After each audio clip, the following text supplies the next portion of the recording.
Um, Good evening, everybody. Welcome to the May 2nd, 2023 meeting of the Select Board, which of course is a sort of a special meeting where we can give you an overview and a presentation about the FY24 override budget and the balanced budget. So I'm officially calling the meeting to order. Is anyone here for public forum that is outside the discussion around the budget tonight? Did anyone have anything else on their mind? I guess we all came here for the same thing then. So before we get started, I wanted to say a few things. First, I really want to thank our financial team, our finance committee, our treasurer, Marlene, our department heads. It's been a long budget process.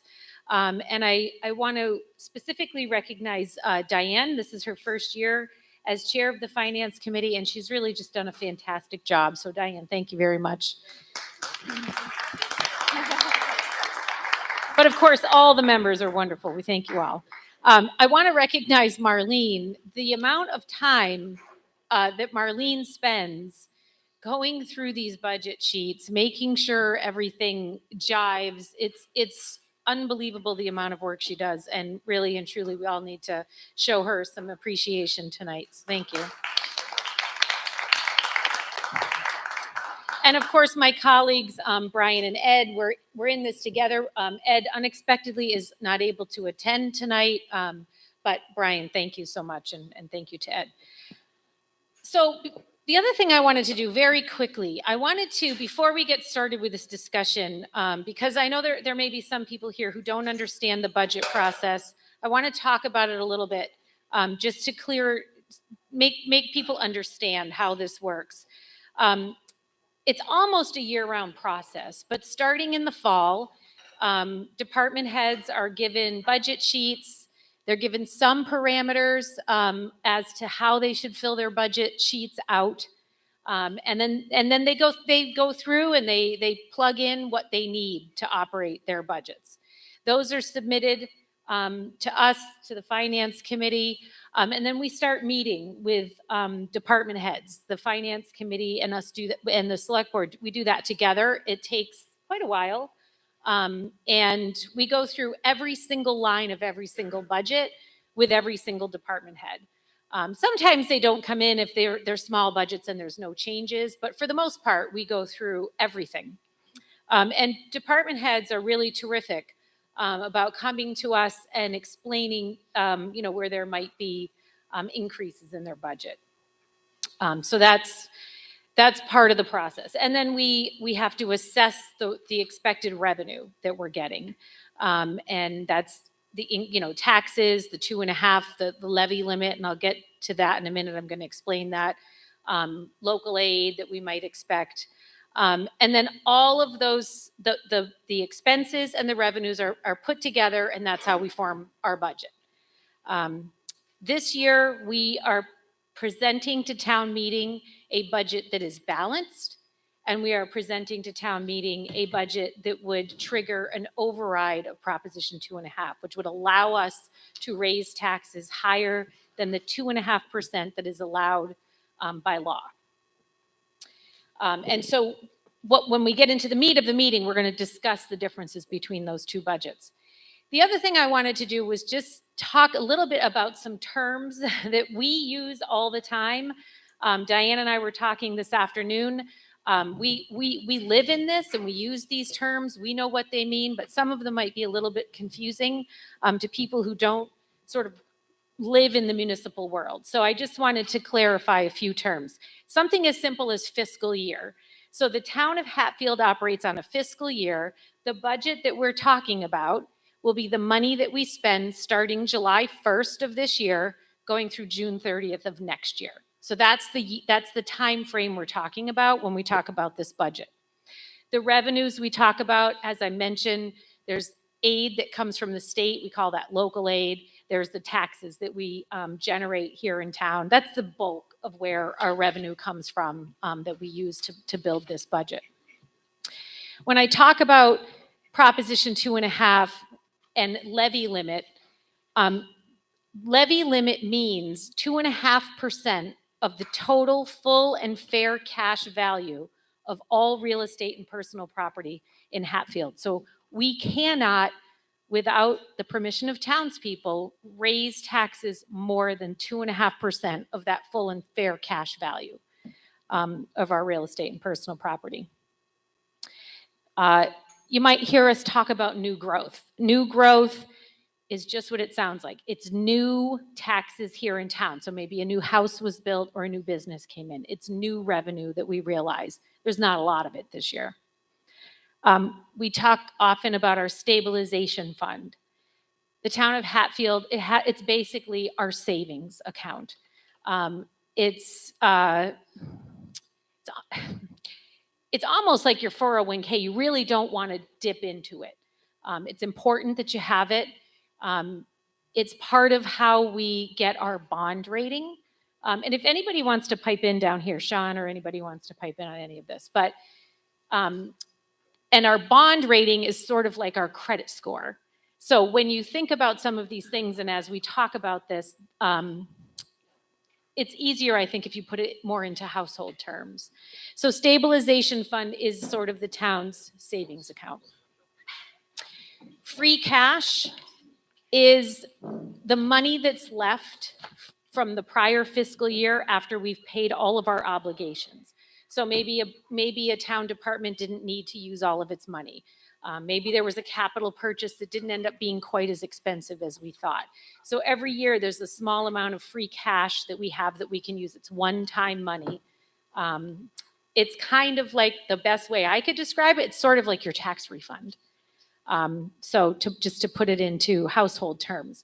ARPA funds may be discussed tonight. Those were the COVID relief money that came from the federal government. Again, one-time monies. I mentioned bond and bond rating already. And then the last thing I want to mention is enterprise funds. Those are self-supporting funds, and they're for the sale of services to the public. So it's our water and our sewer. So water and sewer rates, water and sewer bills, those monies go into enterprise funds that are used to operate the systems. So I think hopefully that's helpful. I'm happy to revisit some of those as we get into discussion if people have questions. Tonight, we as the select board and the finance committee, we need to be very careful how we word things. We can't be advocating for or against anything up here. This is really just for informational purposes. And then that's a reminder to you too that tonight is not about advocating for or against anything, but it's really to make sure that anybody who had questions about the budget or the process had an opportunity to get those answered. So I would just urge you to keep comments about whether or not you support or don't support this really to a minimum so that we make sure everybody has time to ask any questions. Anything else, Sean or Daryl or Diane, Kim, John, that you up front might be helpful information? Okay. So I guess I just want to say I'm really happy to see this many people here, and it's great. I did get some emails over the last month or so from people, and I also like hearing from people about this. So thank you for coming, and I guess I would turn it over now to the Finance Committee.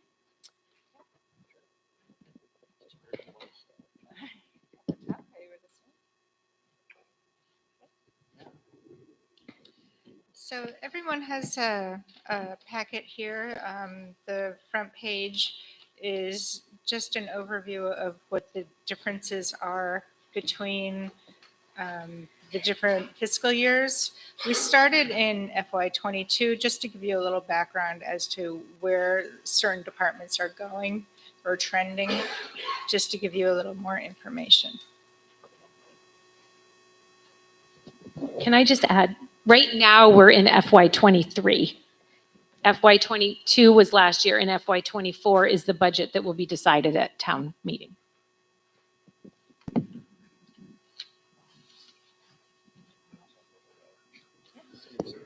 So, I mean, I think part of what we tried to illustrate here is that you have a few things going on.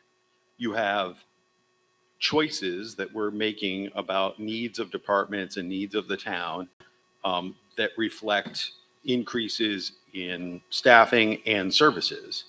And they're driven by a variety of things. For those of you people who have not been part of this conversation all along, a couple of the elements that are driving staffing needs in police and fire and ambulance particularly are Hatfield is an aging community, myself included, and we don't have as many people working in town as we once did. Used to be that a lot of people worked in town. There were a lot of volunteers to do things. We don't have as many volunteers anymore. If you think about all the people that used to, for example, when I was much younger, run the ambulance, there aren't as many of those people. Also, the demands for training and expertise have gone up. So that is impacting our ability to find folks to work per diem, like just pick up shifts rather than be an employee. We're also facing record low unemployment, which impacts our ability to hire part-time people. There's not a lot of people who want that work. They can get full-time jobs.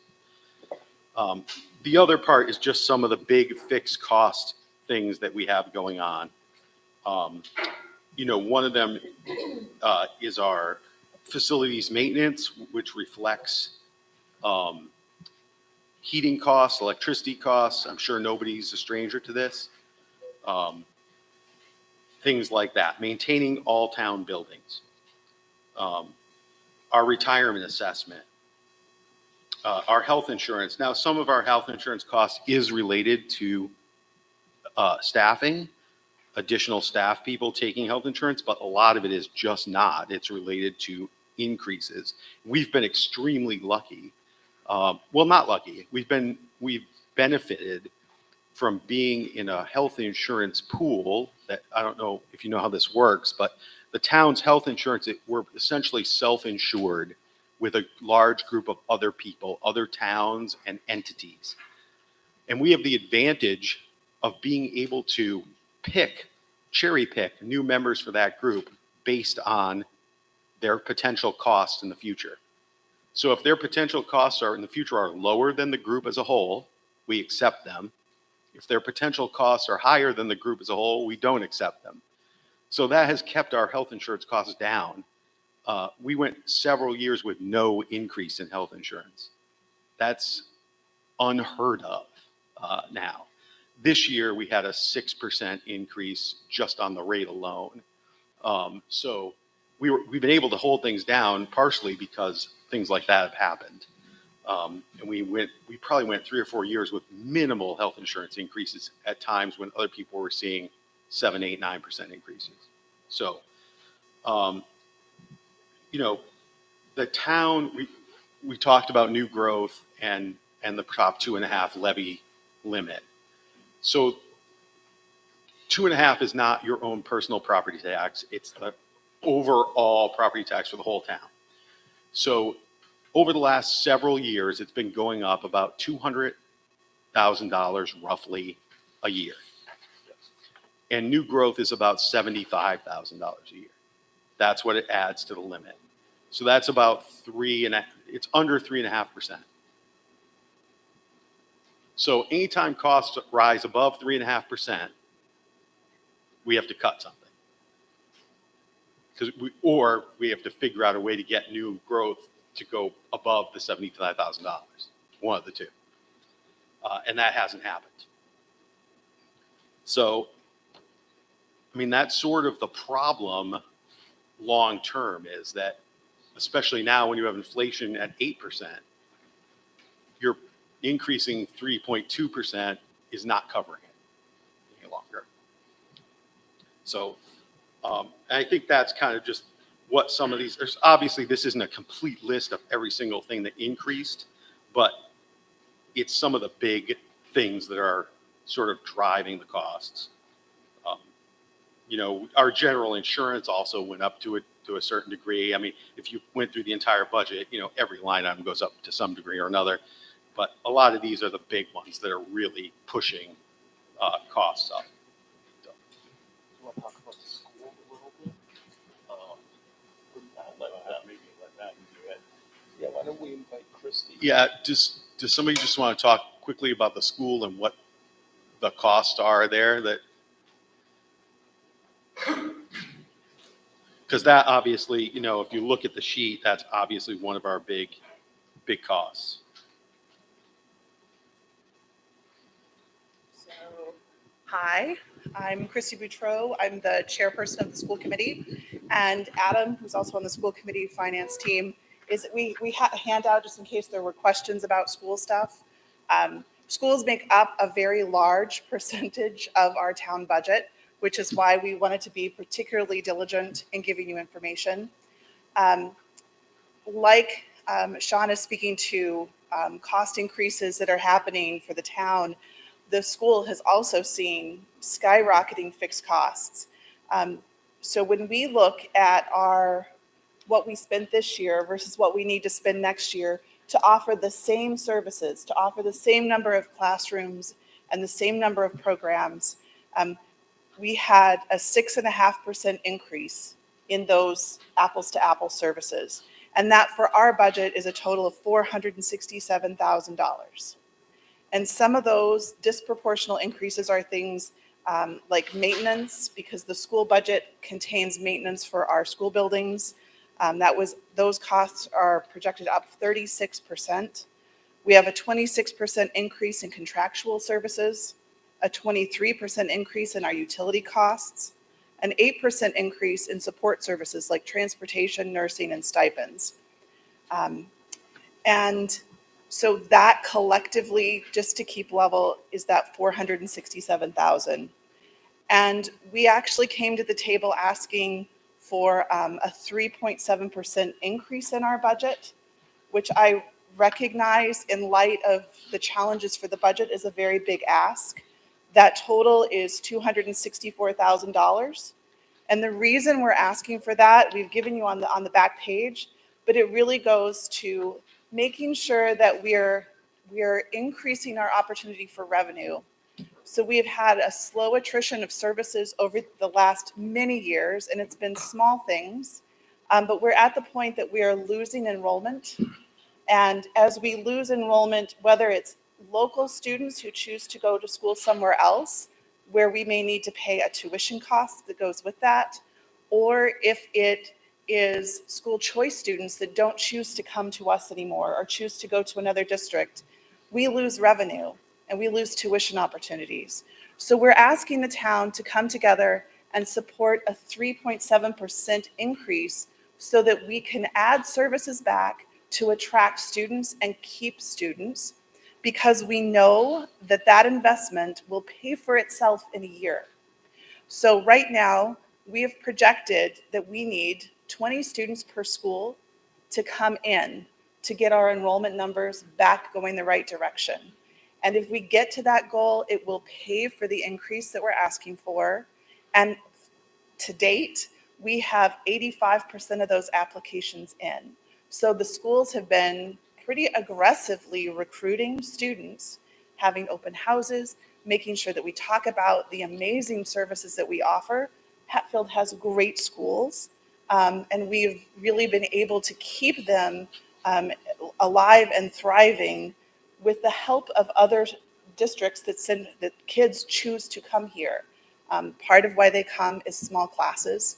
And so that's why we're looking for the investment, is so that we can continue to deliver that and we raise the revenue. So does that sum up what you're? Yeah, and that is Okay. part of our problem. Part of the issue is that we are losing revenue. We're losing revenue in the school last year to this year, and that is a problem. We're dependent. Well, over the past several years, we've been collecting, bringing in about $950,000 ish a year. We've been spending beyond what we collect since 2018. Right.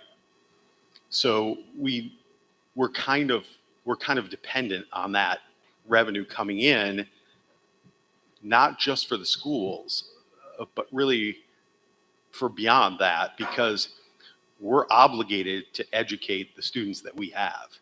We have to do that, regardless of whether we bring in any outside revenue or not. So it's a problem for sure if we can't get enrollment numbers up. You know,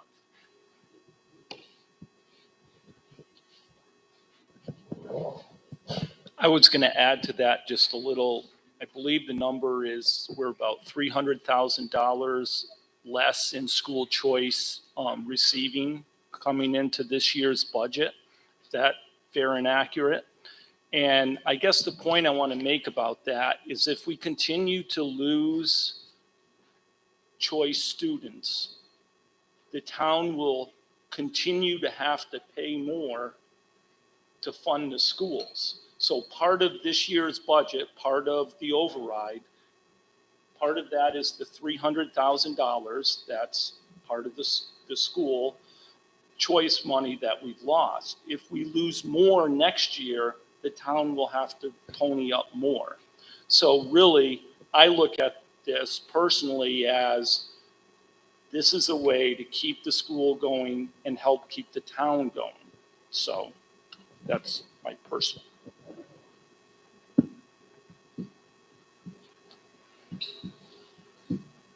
Questions?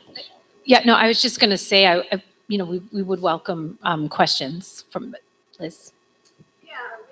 Use the microphone. Liz Kugler, Port Avenue. Are we losing choice kids in the elementary school or in the high school?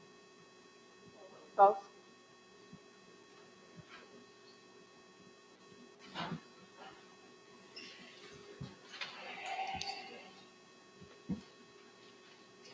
This thing on?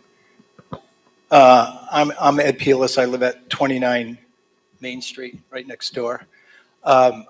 I've got more of a high-level strategic question in terms of the population of the students.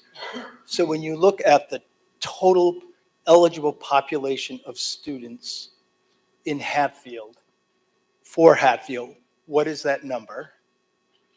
And how many of those that are eligible to be as students here go elsewhere, both in grades K through 6 and 7 through 12?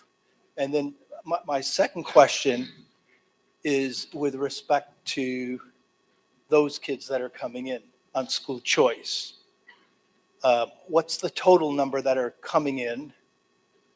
And secondly, could you talk a little bit about the trend in the last 5 years in terms of the eligibility of the population, both on the elementary and high school level, as well as the trending? I mean, obviously you're talking dollar amounts up here, but if you help me just to get some clarity in terms of direction of the trends in what really needs to be done in terms of generating the number of students to come in. Thanks, Chrissy.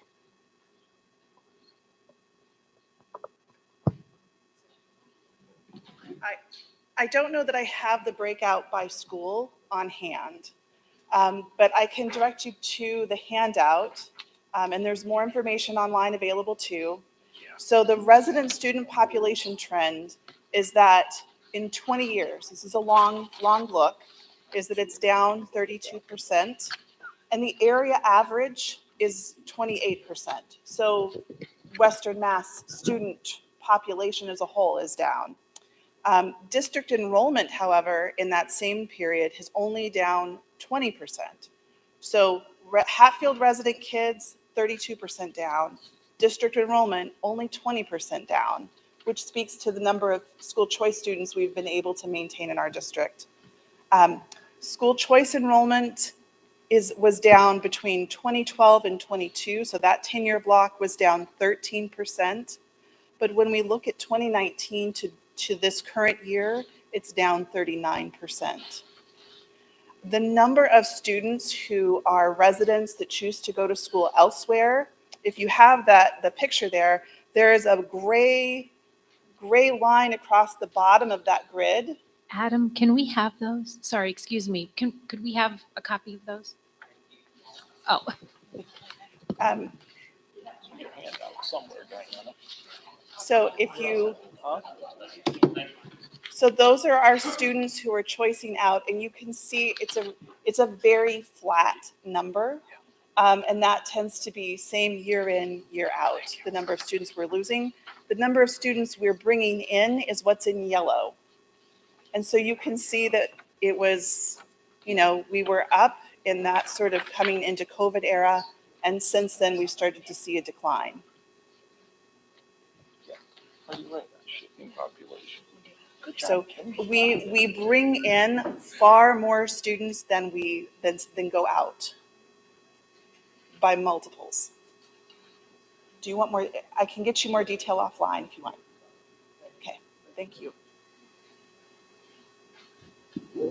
Just to add a little bit to that, I think the environment is a lot more competitive recently. If you look around from the places we get school choice students, we've gotten students from Holyoke, we've gotten students from East Hampton, Greenfield, a few from Northampton. But a lot of those communities have built new schools. East Hampton built a brand new K through middle school that is absolutely gorgeous. I was over there a couple months ago for an event. Greenfield built a new school. So, it's more competitive. People are more competitive about trying to keep their kids back in their districts because, as Christy said, the overall student age population is decreasing. So if you can't maintain your kids in your district, it gets harder and harder.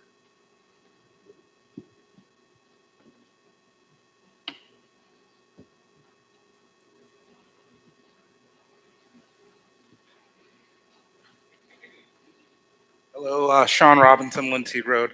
I guess to the last statement, I'm hopeful that the school committee or the school administration could maybe put forward, and maybe you have, so maybe I can be directed to it, a plan on how are we going to attract other students and keep our students? Because when you talk about the competitive landscape, that's what I think of. I mean, my sense, having some involvement in that business, is that the trend is away from schools, small schools like this without specialties. But I think, there certainly is potential for, some sort of specialty concentration that attracts people. So I think some plan that talked about that and laid out what the path forward, for the next 5-6 years, and included really the marketing aspects of it, the projections, would, make maybe some of us more comfortable with the investment that's being asked for. Thank you.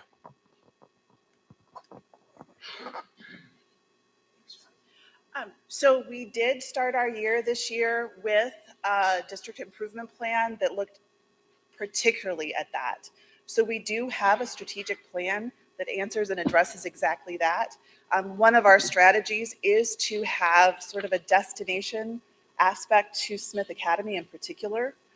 We see some real opportunities around applied programming. So it's not just straight coding, but applications of that.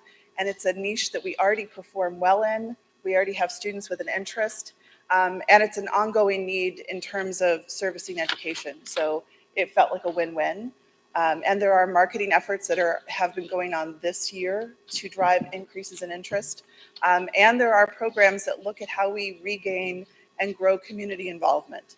So if you'd like more detail of that, there is a district improvement plan on the website, and it gets into the details of that strategic plan.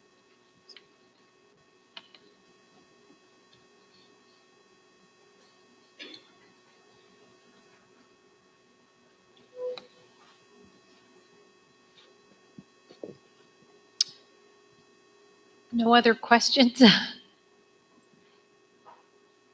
Sure, Cindy. Oh, okay, Cindy, we'll get you next.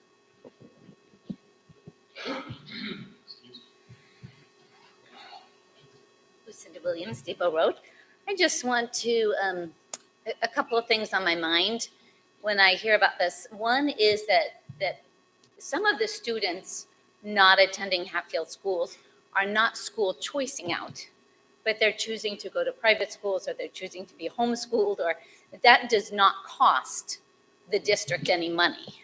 That's just a student who's choosing not to go here. So that's not a cost against us. So that is one thing. And the other thing on my mind is that we don't have a choice but to educate our students.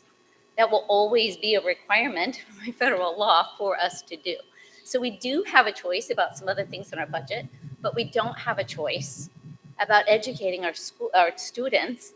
And so whether we pay the money to have our students travel to other schools because they choice out, or whether we pay the money to make our schools great and attractive and a destination school, either way, we, the residents of the town of Hatfield, are going to be paying the money to educate our students because that's a requirement by law.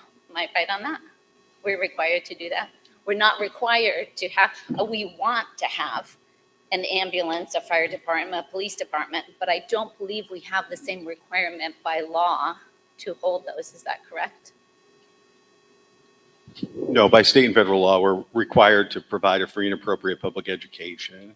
I mean, that could be greatly diminished from where we're at, but I would say, in terms of spending, but I would say that nobody is doing that. Yeah. Virtually nobody is spending the minimum required Yeah. amount. Everybody is spending over that because it's the only way you can build a decent school for the most part. I mean, if you look at comparable communities to Hatfield, and I've looked at a variety of different ways at this, we do not spend more money to educate a student here than other people do. If you look at the tax rate, I don't like to look at tax rates because tax rates are a function of value and tax rates. So if your values were super high, your rate could be low. And if, it could, so if you look at the average single family home, the tax bill for an average single family home, let's take Frontier, for example. I think that every single one of those towns has a higher average single family tax bill than we do, except Sunderland is super close. It might be a little lower, a little higher. I don't remember the exact number, but it's very, very close. The other ones are higher. So if there's huge savings to be gained from regional schools of that size, nobody else seems to be able to figure out how to gain them in terms of lowering taxes. That's as it currently stands today. It also, just because I know it's come up, the high school, if you decided to do something regionalization is not really an option for the near future. It takes years to do. So really what you're talking about is tuitioning out. If you wanted to do that, you're talking about tuitioning out to another district. So paying essentially a bill. And in return for that, you get to send your kids to that school. You get absolutely no say in how the school operates. None. You have no representative on the school committee. You're just a customer without any options. So that is a possibility, and that's what most folks have done. But the piece you have to consider about that is if you look at the costs in the towns that are running K through 6 elementary only districts, their costs of educating a student are much higher because there's still a certain amount of fixed costs that stay regardless of how many students you have. So all you're doing is making the district smaller, already a small district smaller. So could you reduce the overall cost of running it? That would require a really kind of exhaustive study to figure out. But it certainly, if you look at what Whately or Sunderland or any of those towns around us that are running K through 6 districts are spending, it's a lot more than what we spend per student. Now they have less students because they're only doing an elementary school, but roughly in the area, it costs around $19,000 to $20,000 a year. That's what's being spent to educate a student. Some are a little, there's outliers to that. Amherst is higher than that, much higher. Some people are lower, but pretty much that's kind of in the area of what people are spending. thank you. I stayed up here because I appreciate that, Sean. But I wanted to make sure that you don't think I am not trying to pit one area against another. In no way was my comment meant to be that way. I was a volunteer EMT for 5 years, so I'm a firm believer in that. My point just was that, we do have to educate our students, and I appreciate the extra information, Sean. Sweet, did you want to go next? I'm sorry, we had someone in the back. We'll get to you next. Good evening, Cindy Doty, Main Street. I just wanted to elaborate, maybe get a little bit more answers as to Edwin's question. I was wondering when you talked about if there was a long-term outlook or plan, like if we're looking for, let's just say, an extra $350,000 for the school this year, is that this year looking at, like next year, are we going to be back here looking for $500,000 or $550,000? So I think it's important. We've talked about long-term plans. We've done an extensive study, but I think that's probably what we need. According to the paper, I think there's 139. Cindy, talk to the microphone. Oh, sorry. I believe there's 139 children registered according to the newspaper at the high school now. Cindy, sorry. You still I can't. have old ears. Okay. Please talk to the microphone. I believe there's 139 children, the newspaper says, at the high school now. And last I knew, I don't know right now exactly, but it was 40%, I think, that were from out of town. So does that mean we only have like 80 residents or 78 residents from town in the school? I know it's not a lot. It used to be like 200 or something, about 95. So by 6th grades, that's what, like 12, 14, maybe 15 kids in a class from town. That's about what we have. Yeah, but on the average, it'd be about 15. And the reason I like the idea that, when you're talking about looking at more long-term and what are we looking at, because years ago when we started, in fact, with the town had a non-binding referendum about school choice many years ago, and it was really close, but it was people did not want that, but the school committee went forward with that. And at the time, they said, okay, we'll have school choice in the high school, but not in the elementary. And then it was like, okay, we'll have it in elementary, but no one less than 4th grade, no one younger than 4th grade. And now it's the whole elementary school. So my only concern is, if we do this, are we reaching a tipping point? Have we just said, okay, we're not going to do this, and then next year, yes, we're going to add that on and then add this. But if we look for whatever the cost is this year, is next year that going to be doubled? And are we going to be able to afford that? Because you're only looking at 1 year, and when he's talking about the 5-year trends, I think that's really important. The other side of that is people are having less children, number one. And I believe last time I looked, 60% of the households in this town, there's like 1,200 households, and I believe 60% are headed by a person over the age of 60, which means they probably don't have kids in the school system. So that may affect their voting, and we just don't have as many kids as we did before. When I graduated from here, there was over 50 kids in my class, and they were all from town.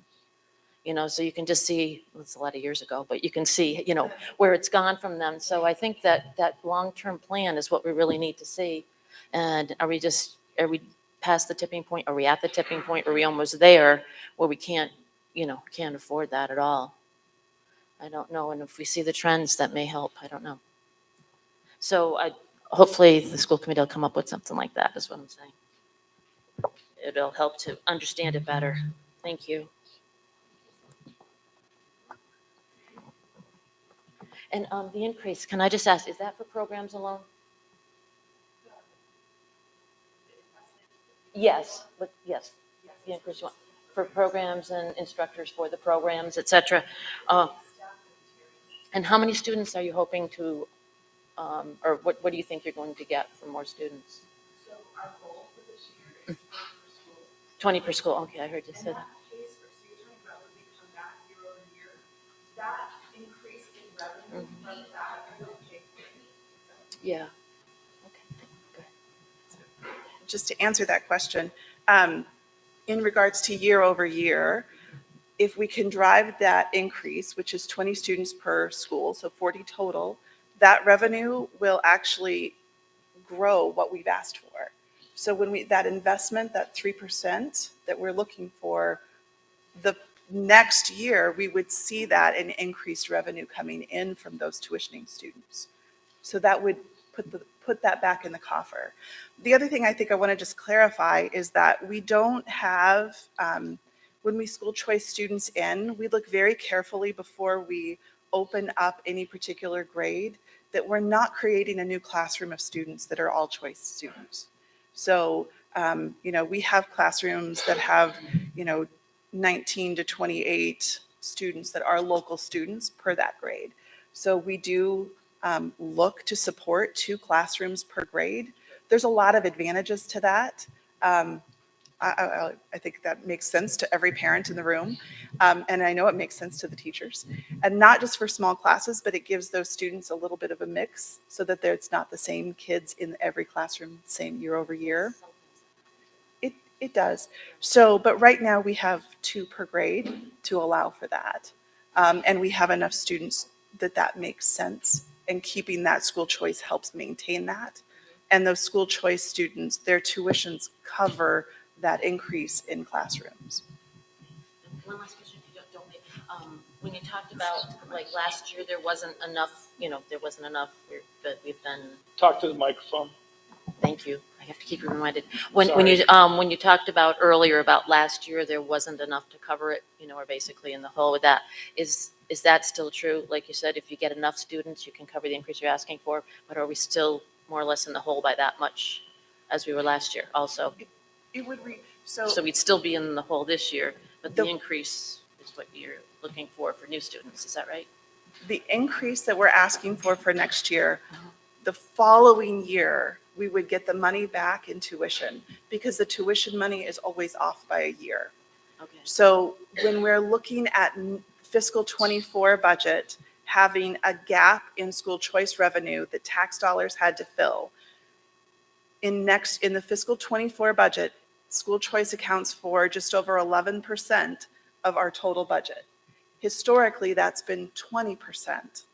If we get this enrollment back up, we bring that revenue back, which means there's less tax dollars going into filling our budget. So the increase that we're looking at for next year would impact fiscal '25. Okay.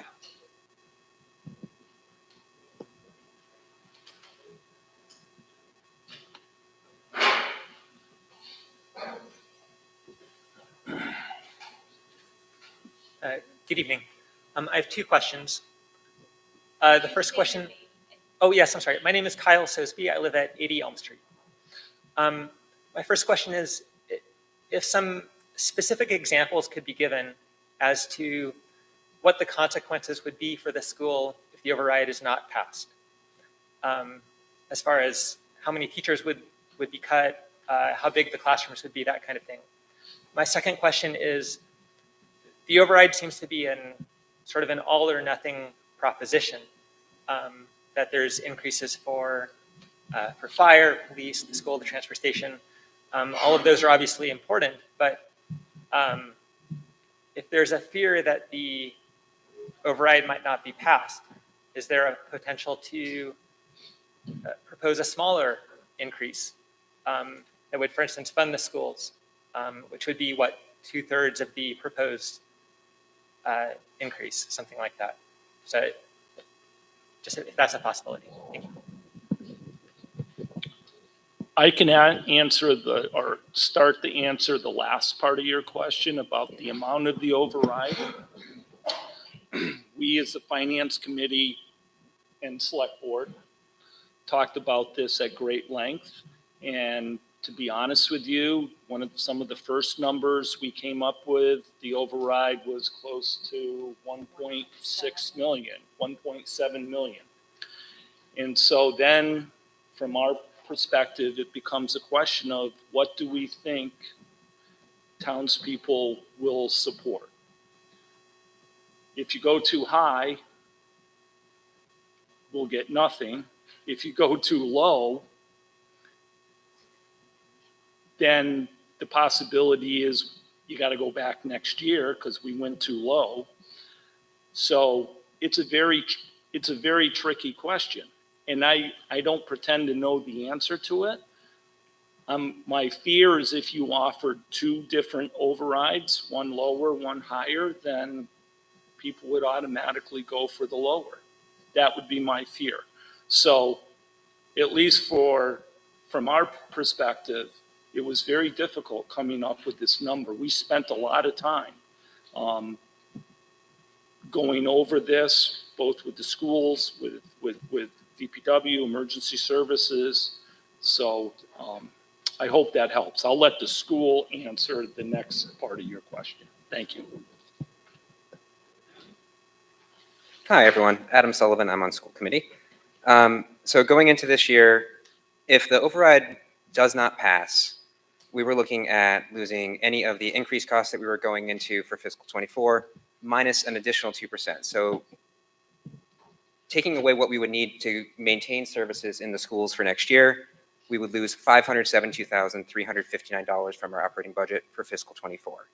What does that do to a school system our size? A lot. It was a difficult conversation when we were meeting with Superintendent Wood and Chrissy and myself and Dr. Driscoll, the principal of the high school, trying to sort this out. It would basically, a significant number of the grades in the elementary school would fold into one classroom. So you're doubling the classroom sizes in many of the grades in the elementary school, as well as losing some teachers at the high school. So instead of having 2 sections in each grade in the high school, you would be reduced down to 1 section. Elementary students would lose 2 of their specials. They would lose music and art, which is important and valuable for a balanced education and valuable to many families in the community. We would lose 4 of the 7 advanced placement classes at Smith Academy, which would be impactful to all students, but especially students looking to go on to college. And we have 2 language options at Smith Academy right now, and we would have to eliminate one of those. We're pretty sure we would have to eliminate JV sports, just which long-term, sports is a huge part of our community.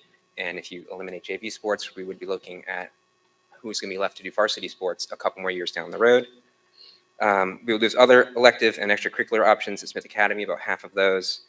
All in all, about 8 full-time teachers would be lost, and the superintendent role would be reduced to about half-time. Then looking long-term beyond that, when you do that to your school system, you're left with, well, do they want to stay? The students that live here and the students who are already coming in here from other communities. So we're anticipating, and it's probably conservative, a 14% enrollment drop with students looking to go to other options that will cost us money either in tuitioning students out by school choice or by charter schools, or lost revenue from students not coming into our schools anymore because it's no longer a desirable place to send your kids. So looking ahead, we'd be coming back next year looking for even more money to fund a lesser school system because we don't have the students, we don't have the revenue to keep it going. And it would just kind of keep getting cyclical after that.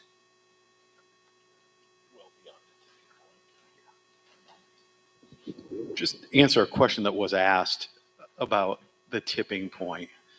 In my mind, and without being hyperbolic, yes, this is it. The time that we've talked about and said, oh yeah, we have school choice drops, that'll be a risk and this will happen, and should we spend this money because, you know, it's here today, like now. You know, if what was just said, Diana, comes true, and you suffer another $300,000, $400,000, $500,000 revenue loss in fiscal 25, you will have to make an additional $400,000 or $500,000 worth of cuts. I don't think you'll be able to withstand that.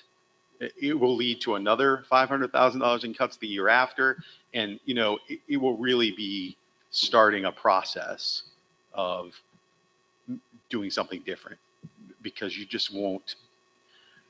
At some point, your educational program will reach a point where you're actually better off to tuition kids to somewhere where they can get AP classes, where they can get a foreign language, where they can get music and art.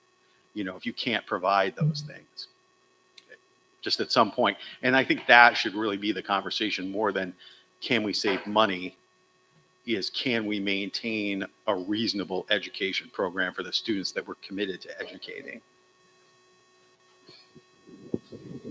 Thanks, Sean. Sean Robinson, Linseed Road. I think exactly what you said is where I'm at. You know, this is a really actually difficult decision. You know, we all know costs have gone up, and so if our costs have gone 7-8% up, you know, it's understandable that the school's costs have gone up the same.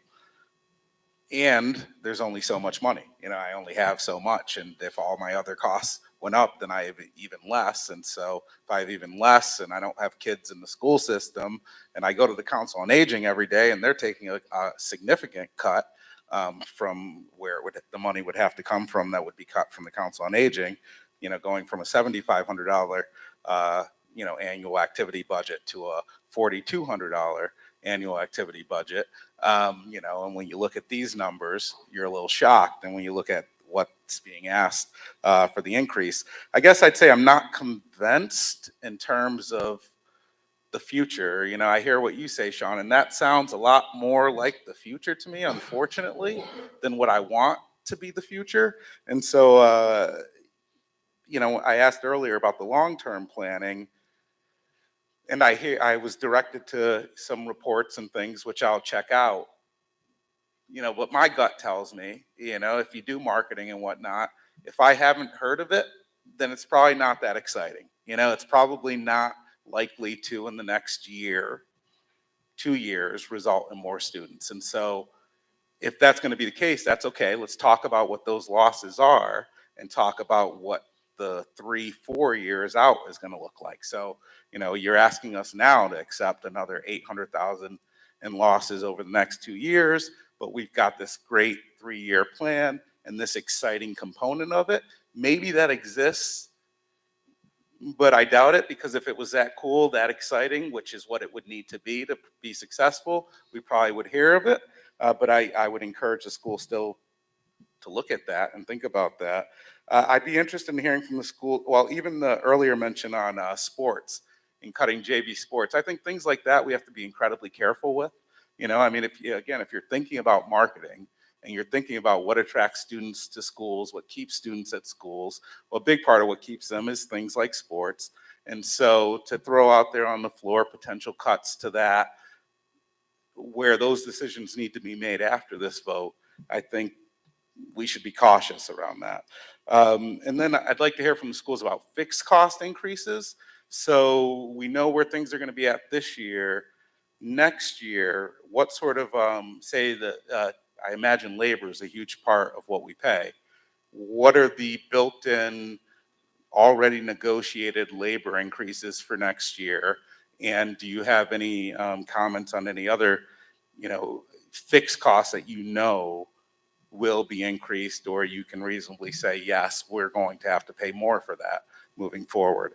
I think that's probably one of my biggest concerns, a plan about how we're getting to where we need to get, and how we're addressing the already fixed costs that exist.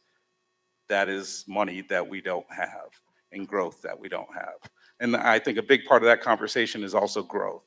And to make all of this happen, we have to be growing more. I mean, you laid out the numbers, and I loved hearing that earlier, the 200,000 versus 75,000. I had never heard it put in that way. But if we're not talking about that too, that changes this whole conversation, because really all we're talking about is how much more money we can squeeze out of us who have very little money to begin with.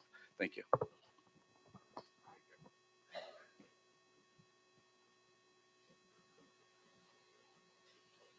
Okay, Sean, I'm going to try and hit most of that as best I can.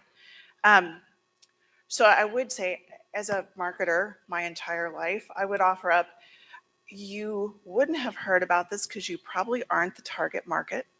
So I have been getting complaints from neighboring school committee members in other nearby towns, like, you know, you're kind of angry that you're trying to take our kids. And my message has been, well, we don't want, like, you're not our target in Sunderland and Whately. We don't want you, like, but I wouldn't say that if you were calling from Northampton.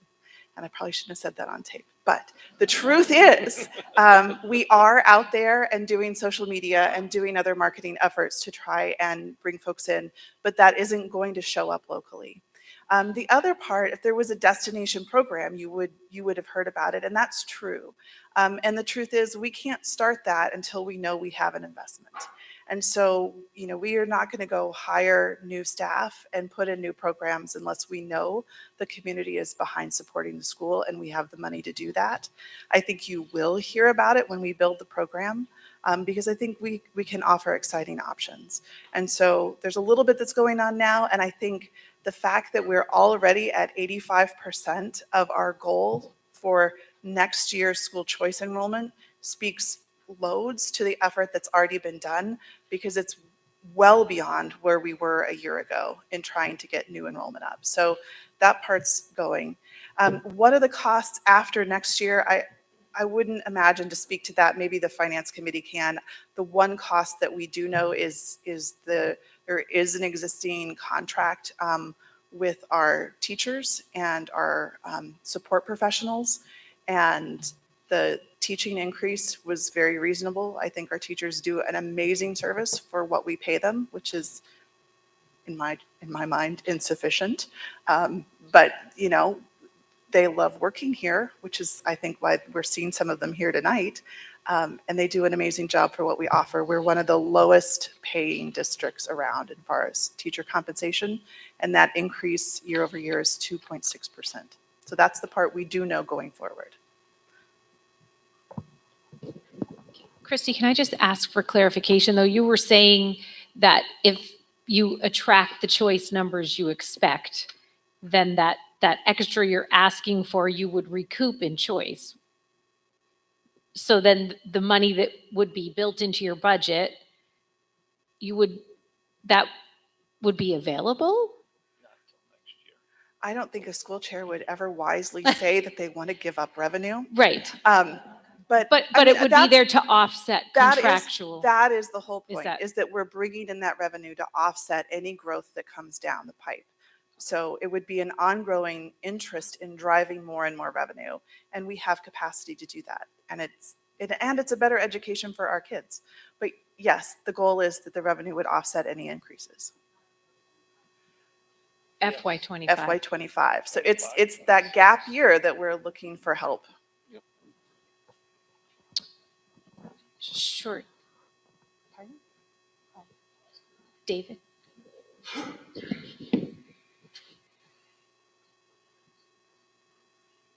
Good evening, David Keir, Bridge Street. Well, I appreciate all the talk about the schools and all the questions and things that have been brought up. I'm looking in the back row and I see the police chief, the fire chief, the DPW director, and part of this override is for them as well.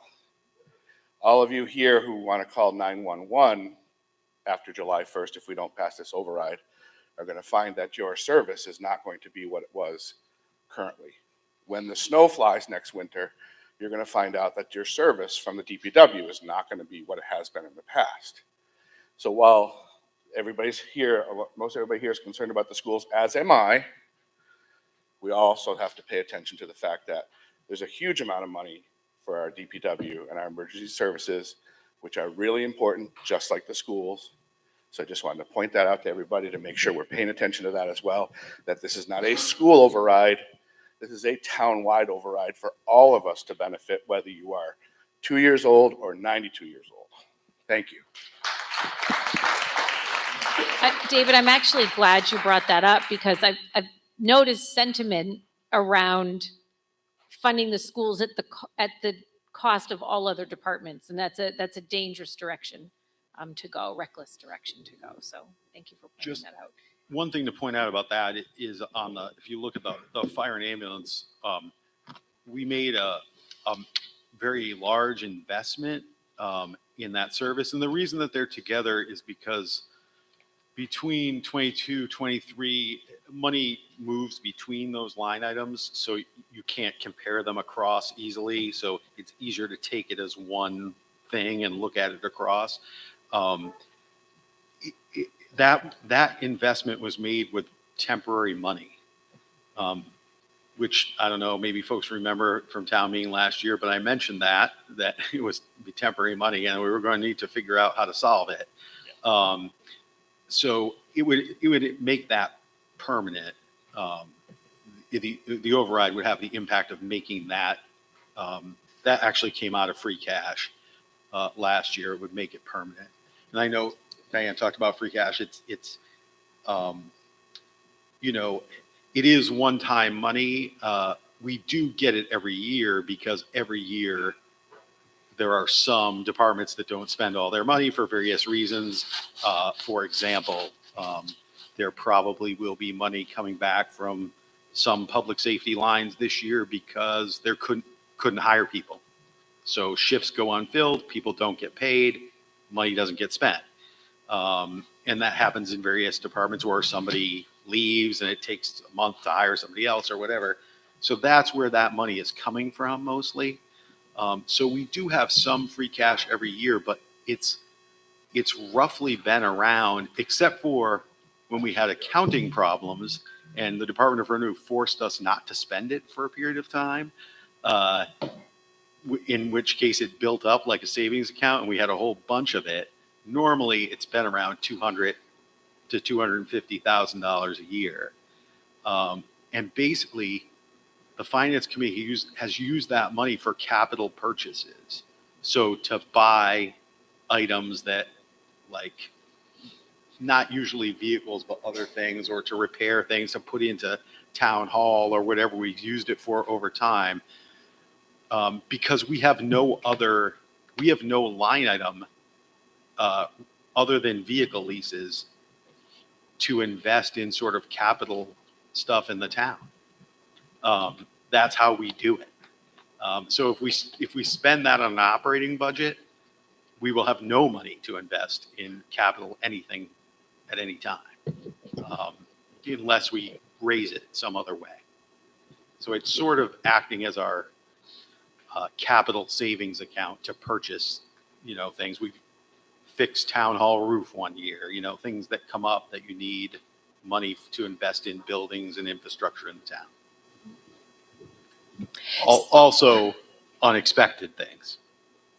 Water main usually comes out of water surplus, but not always.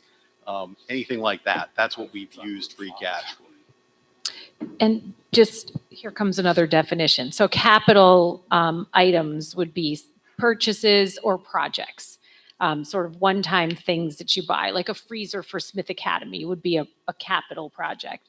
It's not an operating expense. So that's just another, just to understand, as he said, windows for the town hall or that type of thing, or a road project, something like that.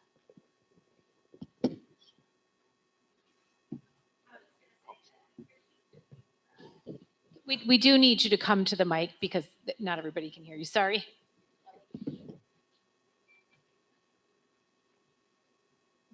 Hi, I'm Ellie Graves. I just wanted to say people who have questions about the school or their plans should really look at the school improvement plan. There's a lot of groups within the school who are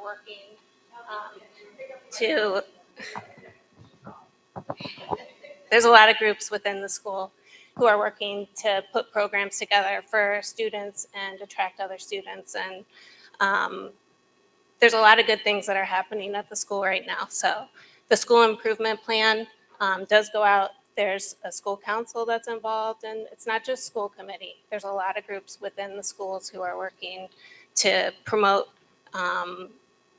different things for the students and opportunities and programs. So that's all. I am curious if anyone has any questions about ambulance, police, fire, or DPW.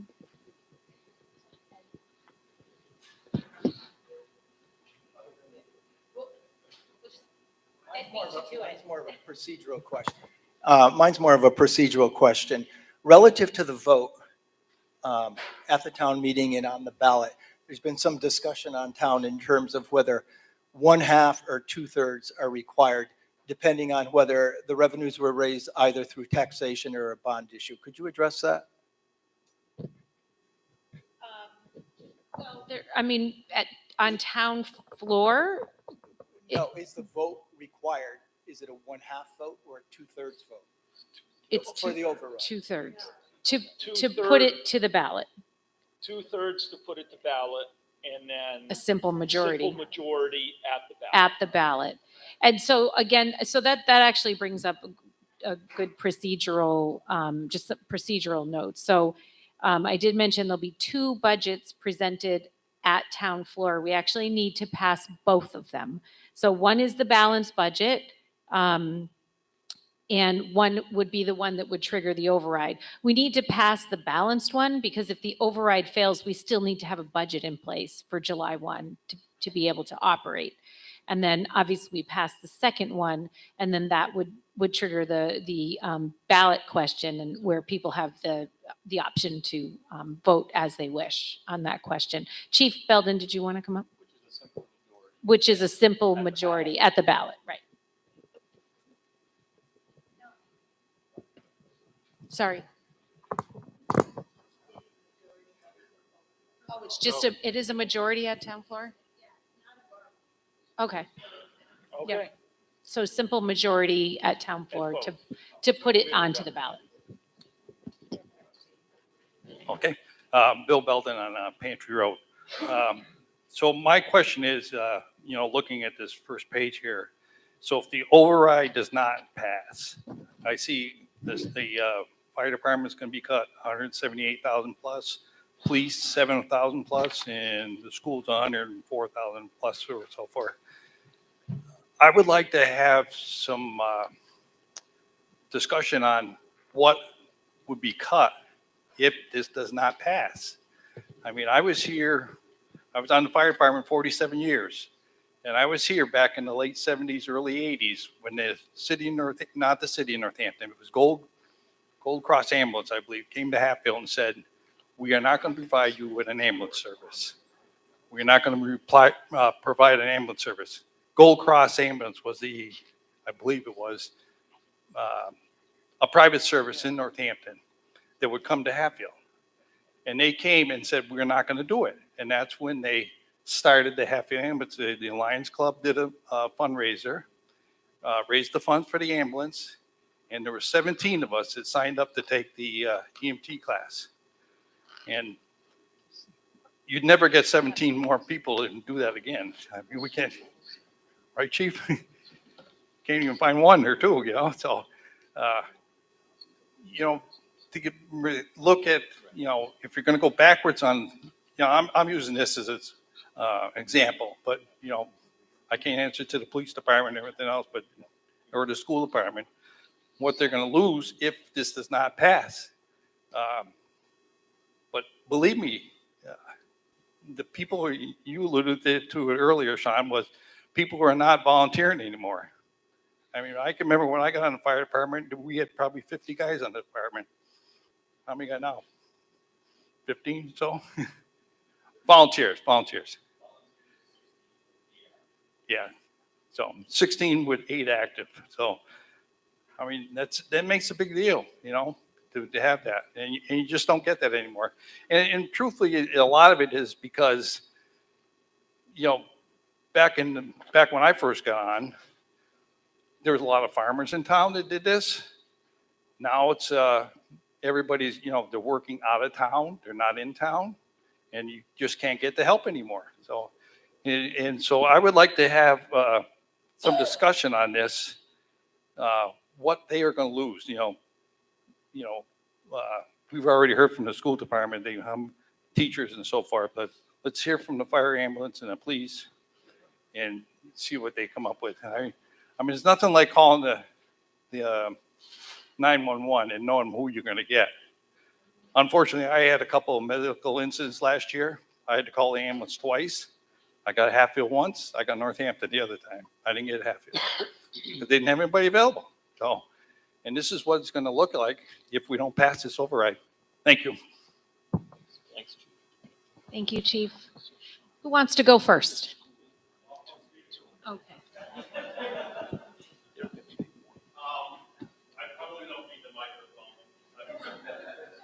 I actually know most people in the room. That's good or bad. I mean, that's like a you need the TV. Walk the television.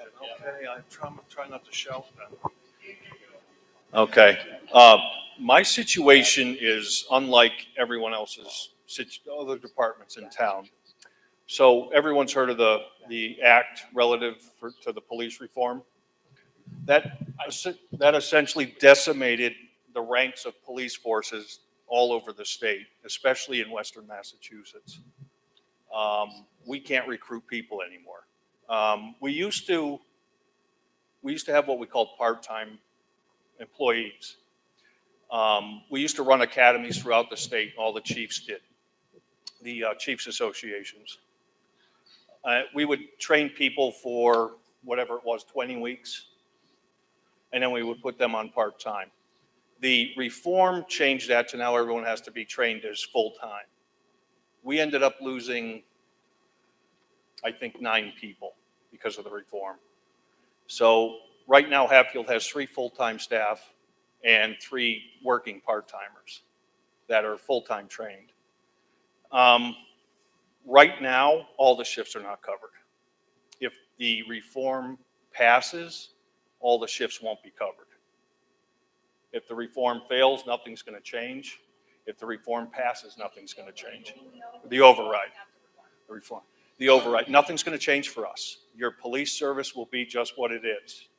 We may be here, we might not be. So I submitted a budget that would correct that. That budget got struck down. So we are where we're at with police. So I mean, I don't know if anyone has questions about that. We do our best. We're going to be here when we can be here, and we're always going to do our best, but there may be times where we're just not here. There's not much I can do about it. The police is all taxation. And if we don't have the funding, we don't have the funding to be here. I mean, there's just nothing I can do about that. So nothing changes for us. I guess that's the bottom line. We lose $7,000. I'll cut that out of salaries. I don't have people working now. I'll cut it out of salaries. So there'll be, again, nobody will be working then either, so.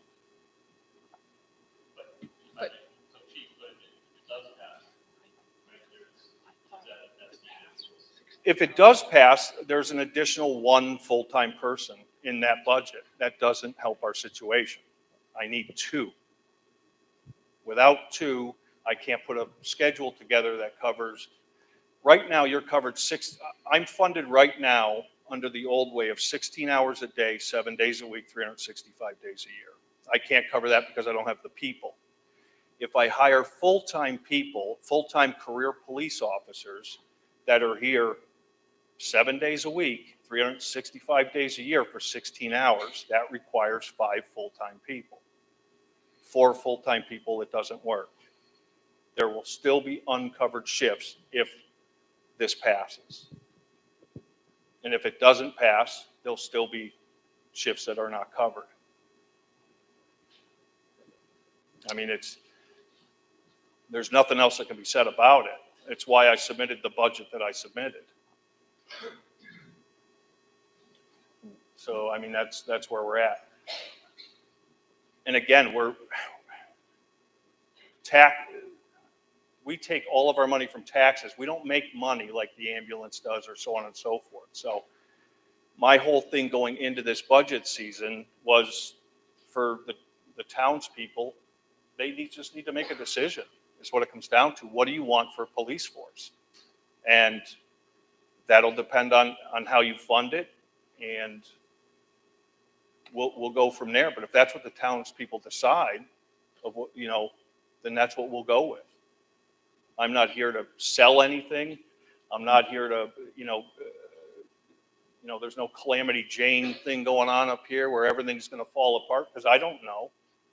There's days where things do fall apart, and then there's 3 days in a row where nothing's going on. That's the nature of this business. So I can't tell you how many of, that you're going to need us tomorrow or next week or not at all. But to cover you 16 hours a day, 7 days a week, which is what you've had for the past decade, the funding's needed greater than what is being offered even in the override budget for my department. Are there any questions? Was your question related? Okay. Okay. Yeah. And anyone else have a question for Chief DeKoschak? Well, Nope. Roland? Yep. Okay. Say the state police or somebody else cover the shift if we have to have a policeman or something. So last month, everyone heard of what Greenfield's issue was, 2 a.m. to 7 a.m. or 3 a.m. to 7 a.m. they couldn't cover. The state police went in and they covered that 3 to 7. They did that for, I think it was 5 or 6 weeks. We had a meeting with the Executive Office of Public Safety, the secretary for that controls all of, the police corrections and all that other stuff. And essentially what they told us is that they were going to do it for a month, but they weren't doing it any longer than that. What they said is it's not our job. It's not our job to provide police services to the communities. Their charter is to assist and help out communities when they're in need. And that's just what they are. They don't have the manpower. So we talk often about, a desk in two is what we call it. So a desk in two means there's somebody on the desk at the barracks and there's 2 patrols. So for this area, that is the Plainfield Savoy line to the Sunderland Amherst line. And that's east to west. And north to south, it's from Holyoke to Whately.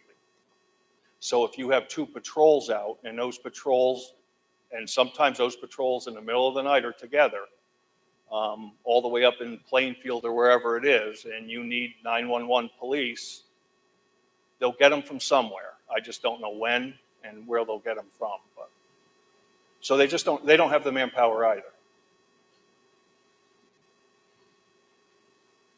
Yep.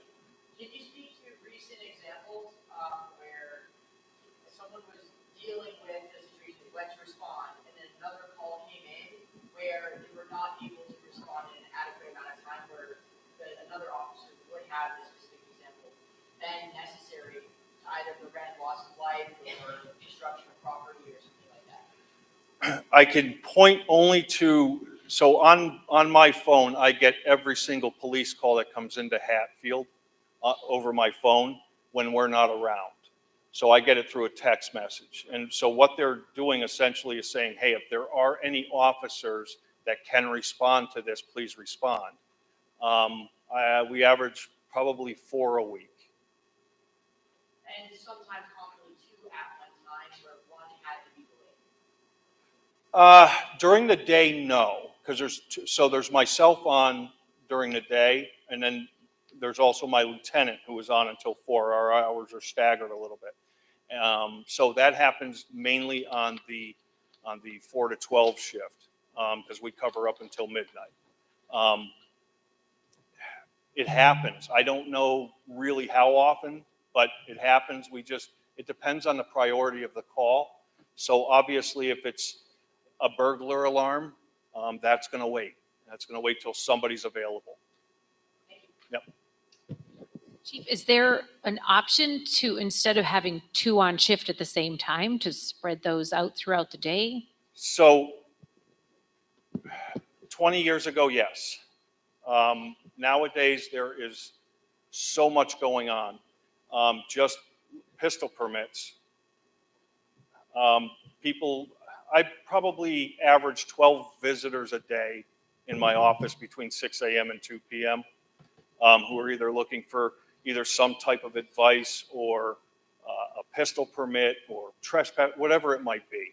1 person on means that there's nobody to patrol, right? If somebody's in the office doing that. Right now, we're at least able to patrol. The reason there's 1 on the 4 to 12, which is not an optimal situation in today's day and age either, but again, it's a funding thing. We can only do what we can do. Just looking at officer safety, having 1 person on 4 to midnight is a little tricky sometimes. You don't get the office traffic. You don't have the book work to have to deal with. Sometimes I'll spend 3 hours just doing a public records request that has to be filled because somebody's looking for whatever data. from the police department, some news organization or something of that nature. So again, somebody would have to be, during the daytime, that's extremely difficult to only have one person on. And again, 20 years ago, things were different. I started here 13 years ago. I've been your chief since 2017. And in just those 13 years, things have changed drastically. And, somebody had made a comment earlier. A lot of the stuff we do, believe it or not, is we pick people off the floor when they've fallen down. We're available. We're the first ones there. We're there within minutes, and we can help with that, and the ambulance gets there. So a lot of the stuff we do is also, medical type calls to help out the fire and the ambulance. Thank you. Any further questions for the chief, Adam? Can you maybe just give us examples of how these coverage compares to other small communities in the area? Because the hours of operation would be similar to Wheatley, to Conway, or Well, Conway has one full-time person, and nowhere near the population we do. Whately, again, is smaller than us. Whately they're getting their third full-timer this year, so their police force will be the same size as ours with a smaller population. We're around 3,400-ish people. Not everybody answers the street listing, so 3,500 when you look at everything on Route 5 and some of your rental properties and stuff like that. What I can tell you is that if you look at the budget, we're funded somewhere around 1.8, 1.9% of the town's overall budget. I believe the state norm is somewhere in the area of 3.2%. National-wise, it's 5-point-something%. And again, if I had the human beings, if I was still able to hire part-time police officers, these were people who were 22, 23 years old, right? And that's what they want to do. They want to be police officers, so they take the part-time class. And essentially what they're getting is they were getting all the book work without the drop and give me 20 and the bag dumps and the constant running and the constant screaming and yelling. They were getting all the academic portion of it.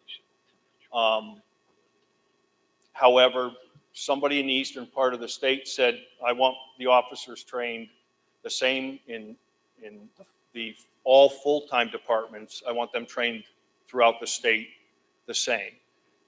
That got rid of essentially our part-time young people who just wanted to do this because they had full-time jobs.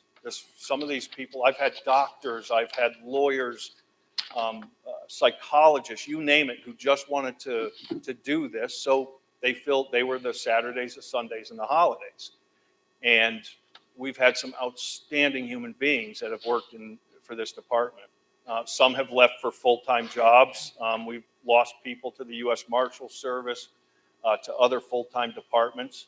And a lot of that was just because of the fact that they were in this community and they were well trained and they really had a good sense on how to be a good police officer. We don't have that anymore. And so again, this comes down, this is why my problem's unique. The only thing that solves my problem is money. And there's not enough money, even with the override, to solve this problem completely. It would require more money. So comparison-wise, I think Huntington, that's another small town. There's one cop left in that town. So this is all over the state. Boston Police Department lost 3,000. 3,000 part-time officers worked for Boston. The Cape and the Islands had thousands. Western Mass is so, but this was remember this, however many page bill this was, it was huge, and it's not even done yet. We're the second longest running body cam in the entire state. Irving is the only department that's employed body cams longer than Hatfield PD. That hasn't even been implemented yet, and it will be coming. But that's going to cost us significant money because these are no longer good enough. The technology's not good enough for what the state is demanding. And again, all of this is part of that reform that has taken place. There's just nothing that, it's not Hatfield's fault. It's not the townspeople's fault. It's not the police department's fault. The law was passed and we all have to live with it now, and we all have to make choices as to what we want in our public safety. Did you have one more question? So just to, so I have a soft concern, I know it's never fun to work alone.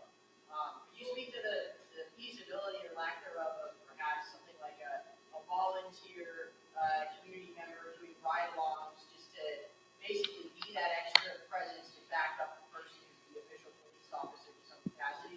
Or just be a friend? So liability would prevent that, one, and two, safety, just the whole safety aspect of it. I mean, you look at all of this stuff, right, that we carry, all of these tools, and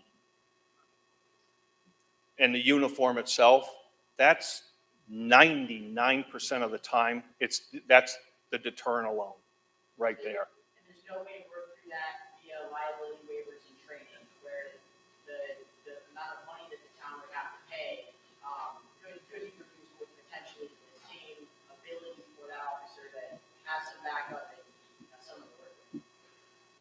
So that's not happening anywhere. I understand. Right. So how I look at things, is that if nobody else is doing it, I'm not. I'm not going to be the first to be sued. I'm not going to be the first to get Hatfield sued. We'll let somebody else take care of that. And then we'll sit there and be like, oh yeah, geez, that was a brilliant idea. It's just not something. A couple of weeks ago, we spent 15 minutes getting filthy on the ground wrestling with somebody to try to make an arrest. A civilian is opening up themselves to losing their home, to losing everything in a lawsuit. And the town would be looking at absolute liability in something like that. The only time volunteers are being used now, we are working on a grant with 2 other towns. I don't know why it's going so slow, but it is, for CSO, for having the ride-alongs then, where we have an actual officer. So the grant actually pays for an extra officer, and all they do is ride between here, Whately, and Sunderland, and answer the psychological emergency calls, which, believe it or not, make up probably 20% of Hatfield PD's calls. It's a humongous number where we could use, where we've had to call in CSO or have had some type of psychological emergency where we needed to act. And those, unfortunately, can go, the person who robs a bank, that's easy. It really is. It's the ones where they're perfectly fine this second and then not the next second, because it's not your typical wrestle and put handcuffs on them. And they're not criminals. They're just, in need of help. And those are extremely difficult calls. So hopefully we can rectify that with this grant pretty soon. Just one final question. Was your intention to fill the position if it was created with somebody that is currently a citizen? Yes, I actually have, every one of my members is full-time trained with the exception of one who is working on his hours right now. Part of that reform was they had to take additional, our part-timers that we had to take additional classes, an extra 200 hours of classroom. And one of my young ones did that, and he's now working towards his 24 hours of service. Upon completion of that, he has until January 1st, 2027 to do that. Once he's done with that, I can then apply to have him get him his full-time papers. But the question was, would it be a Hatfield resident? Was that? Oh, resident. No, if I was hiring 2, yes. Hiring 1, no. but he has been with us since 2015, the one that would be on the short list for that. He's already working here and has been working here for the past 8 years. You wouldn't see new faces. The faces you would see are the faces that you've been seeing. Yeah. Thank you, Chief. I want to make sure we give Chief Flaherty time to speak to his. I told him budget. when if he got up here first to keep it short. Diana, He did. Diana, can I just address one quick thing that's Sure. been coming up?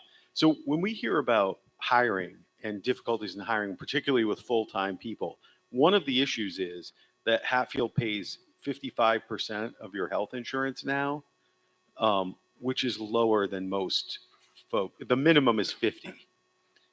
So there aren't too many people doing less than we are. We just went to 55 a few years ago. We had considered trying to move up in this budget, but given the financial circumstances, it was. Does anyone remember what the dollar amount was? 200. I think it was.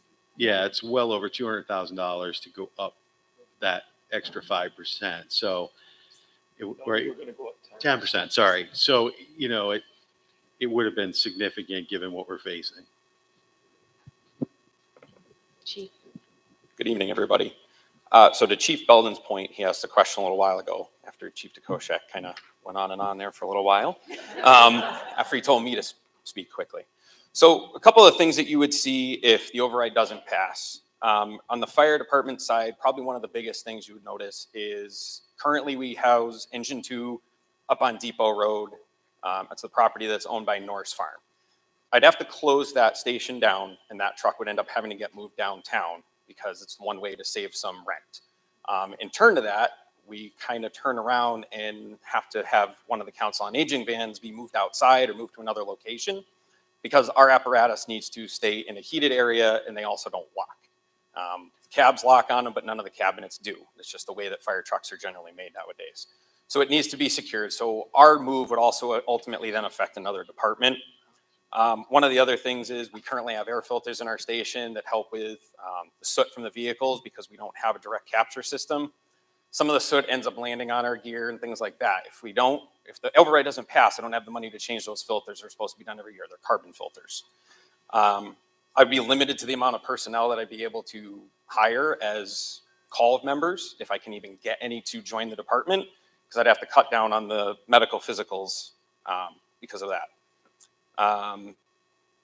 Our fire prevention program would also probably suffer a little bit. We're fortunate enough, we do get some state grants that help, but we also subsidize with some of the town budget as well. Obviously, there'd probably be also less cleaning and some educational supplies. Wouldn't be able to send anybody to any classes or seminars. Wouldn't be able to buy them any books or things like that. And even if the override does pass, normally I send the full-time staff to the Call Academy, and that costs money. We buy their books, it takes time, they have to go to school, and we have to backfill their shifts. So no matter which version, with or without the override, that money is actually not funded in there. The other biggest piece that I'm sure most people are more concerned about if the override were to fail is that currently we staff the ambulance generally 16 hours a day, 7 days a week, and then we do an overnight on call. So those that are willing to take overnight shifts, they can either be at home or in the station. For some of the folks, they get a small hourly pay, and then they respond to those calls. So there are days that theoretically we are staffed 24/7, just they're not getting a full hourly pay. If the override were to fail, we will go to a 8 hours a day, 5 day a week coverage. So essentially right now we're covering 16 out of a 24-hour period, sometimes 24, and we will essentially go to an 8 hour out of 24. So high likelihood that Hatfield Ambulance will not respond 16 hours a day. Currently, I only have 2 call staff members on the ambulance side, and then myself. And I already go on a lot of calls after hours as it is to try to help take up some of the slack. With going mutual aid, we know from looking at some of our data that is currently with the consultant, our response times from Northampton or Pioneer Valley or South County are either double or triple in time. We're currently averaging about 4 minutes and 55 seconds from time of tone to time on scene with staff. We know from looking at our numbers that Northampton is running at about 11:52, South County is running at about 16. So for your reference point for the residents and those that need the ambulance, those are really the big key points for us. Christine. How would the override impact your ability to drive revenue? So if the override were to pass, we've already seen an increase in revenue through FY23 because of having people on more. We're usually averaging around about $100,000. We just got the newest collections yesterday. And we're actually already at over 120,000 for the year. So we're already trending towards that. I'm estimating that if we were to continue this, and we can actually cover all the shifts, because we've had shifts not covered, we'd probably be in about $165,000 a year would be our collection.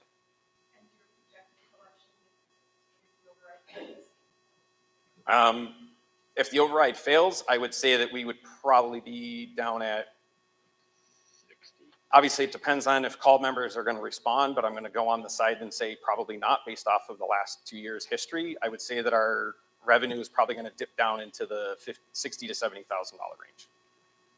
I would say we're going to lose about 100,000 a year.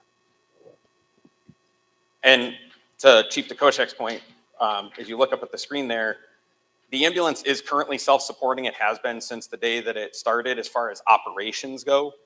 So ambulance revenue funds itself for the next fiscal year.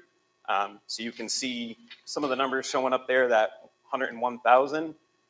That's the current. And then there's a $20,000 difference. Oh, sorry, not on that budget, the other budget.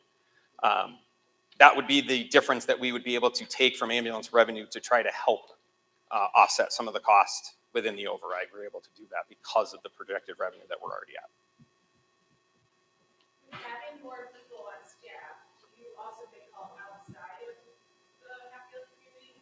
They call like closer weekly, or do you just service Hatfield? So under Mass Statute 170, which governs the ambulance, if somebody calls for an ambulance, no matter where they are, we have to respond. It used to be that you could actually keep, if you had multiple ambulances, you could keep one ambulance for your own community, and they changed the statute. So if somebody calls and says, we need an ambulance to go to Williamsburg, we have to respond if we're in service. And I could tell you that our mutual aid numbers have gone up. We've already gone to Bergie 3 times this year. We've gone to Northampton 4 times this year. Correct. Because every call that we go out on, we are able to collect, and it varies depending on people's insurance and a few other factors. But in Hatfield, yes. Yes. Correct. Yep. That's actually right now. There's a standard out there. It's called the CREST standard for ambulance response, and it's actually 6 to 8 minutes. So we're showing that we're.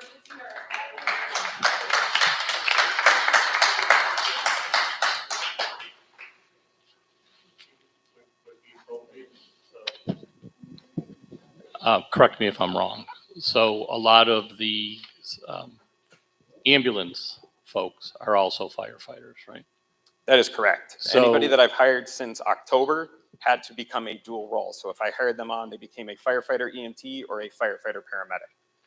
So we get 2 positions for 1 staff member.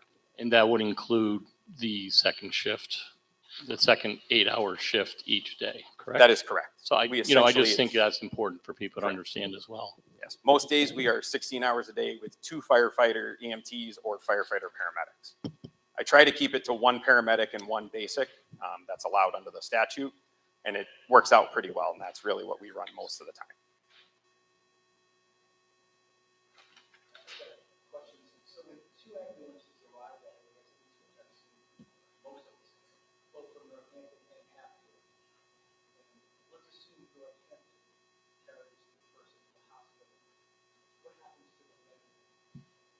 So the transporting agency is the one that is allowed to bill.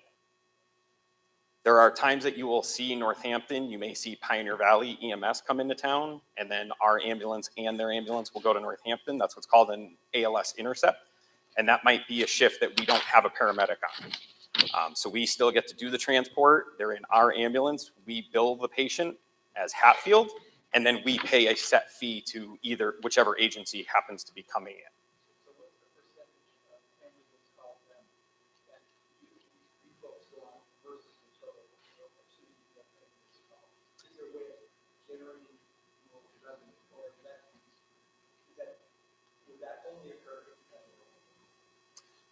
So the easiest way to generate more revenue is to cover more of the calls.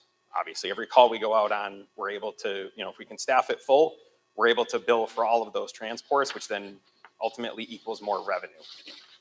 Right now, and for the last few years, it's been fairly consistent, at least the last 2 years. We're pretty consistent between 78 and 81% of the total ambulance calls that happen in Hatfield, or that we're dispatched to, I shouldn't say in Hatfield, because we do go mutual aid. We have been able to cover those. But we do miss a fair amount as well, which then turns into lost revenue. I think last year, just based off of lost calls that were transports, we would lost about $37,000 in potential revenue because of not being able to cover calls. Anybody else? Oh, John?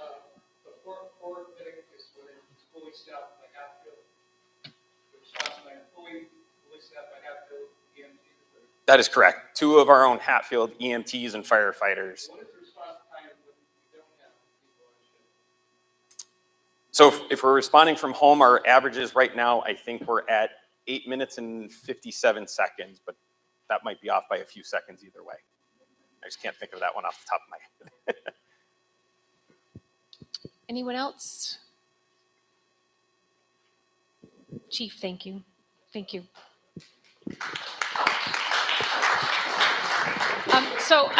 There was so many great questions tonight and so much great dialogue. Obviously, if someone has something else, sure. I just want to say we forgot council on aging. Oh, yeah. I really want to know what's going to happen to us older people, and I really would like, if Jerry's getting up to speak, I'd love to hear that, because it's been a big part of my life.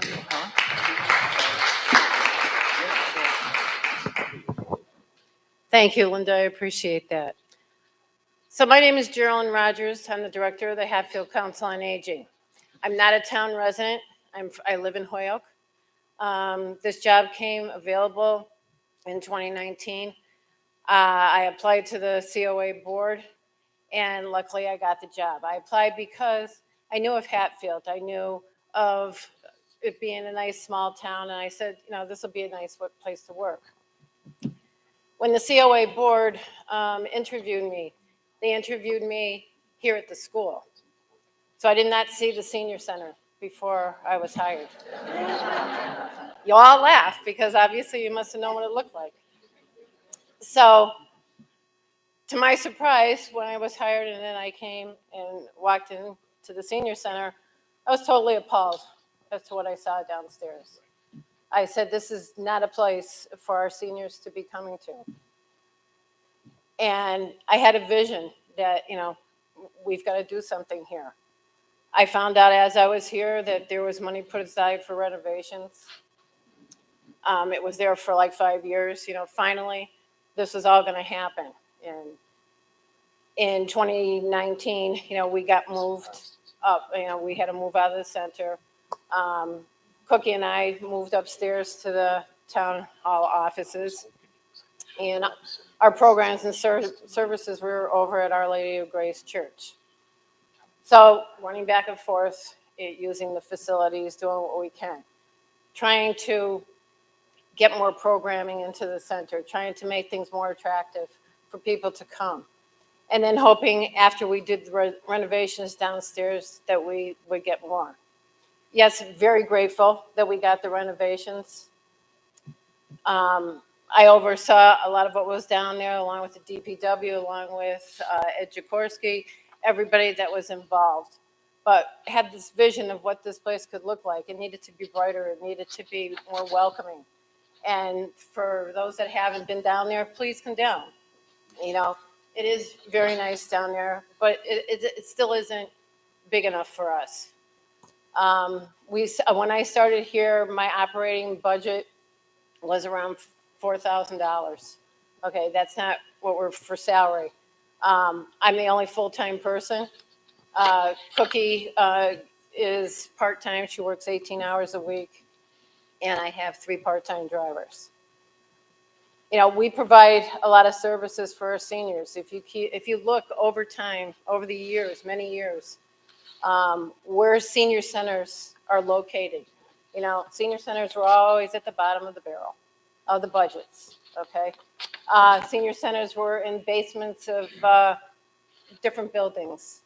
In Hoyoke, it was in the basement of the Veteran Center, okay?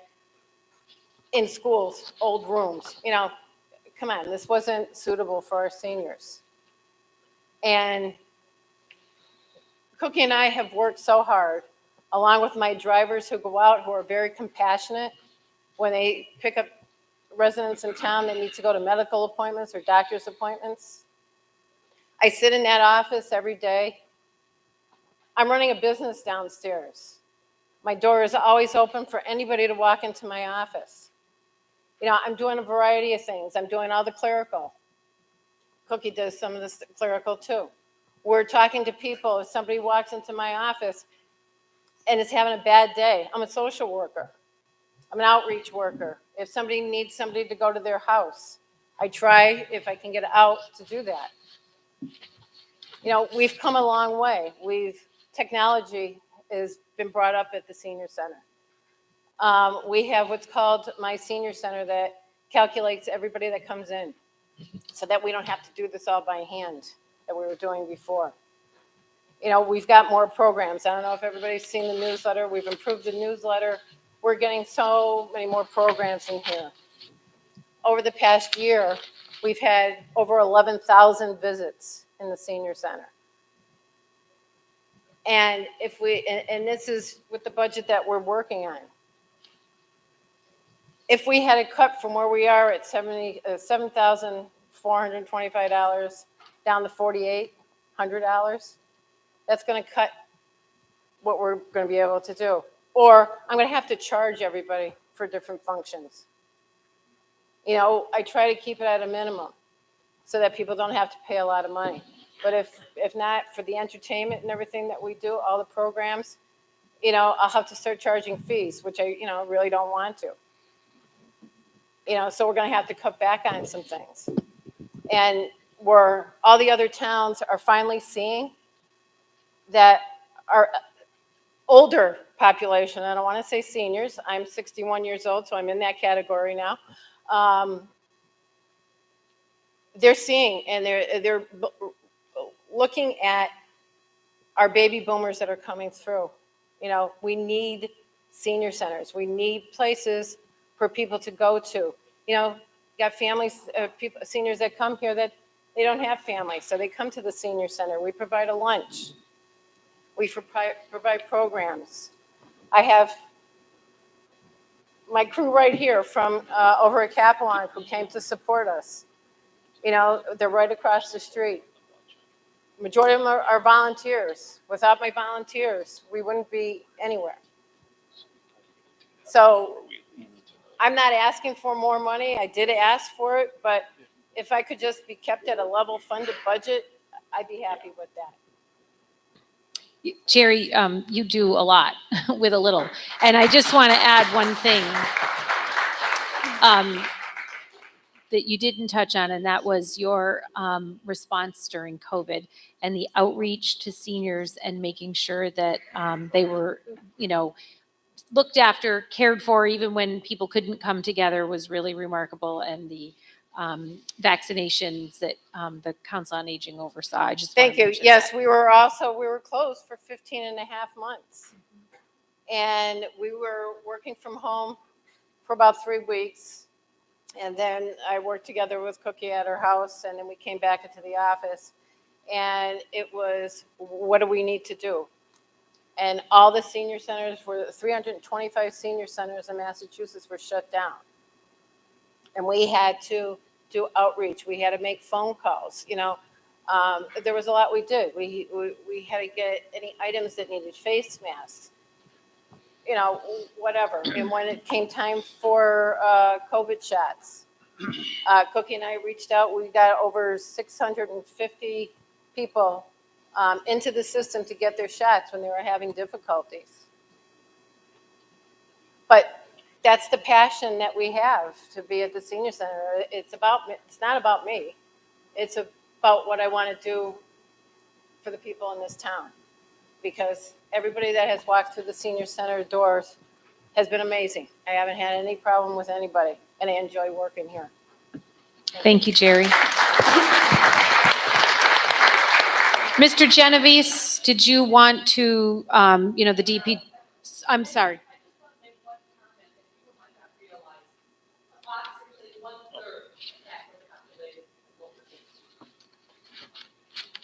Yeah. It's an important number. Cookie, thank you. Fi- Is it allowable to use community preservation funds to fund any of this? No. I mean, you already charged us taxes on that money, it's tax money. And it seems like some of the warrant articles that are coming up are spending a lot of money on things. But it's not allowed to go back and use that. Right. Okay. Right, I can't. Phil, did you want, sorry, no. Our DPW director, obviously one of our larger budgets in town.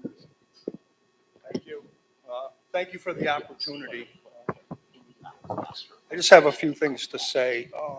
We're not asking for anything new. All we're trying to do is keep our budget at a level service, not level funded, but level services of what you have today. If in fact the override does not pass,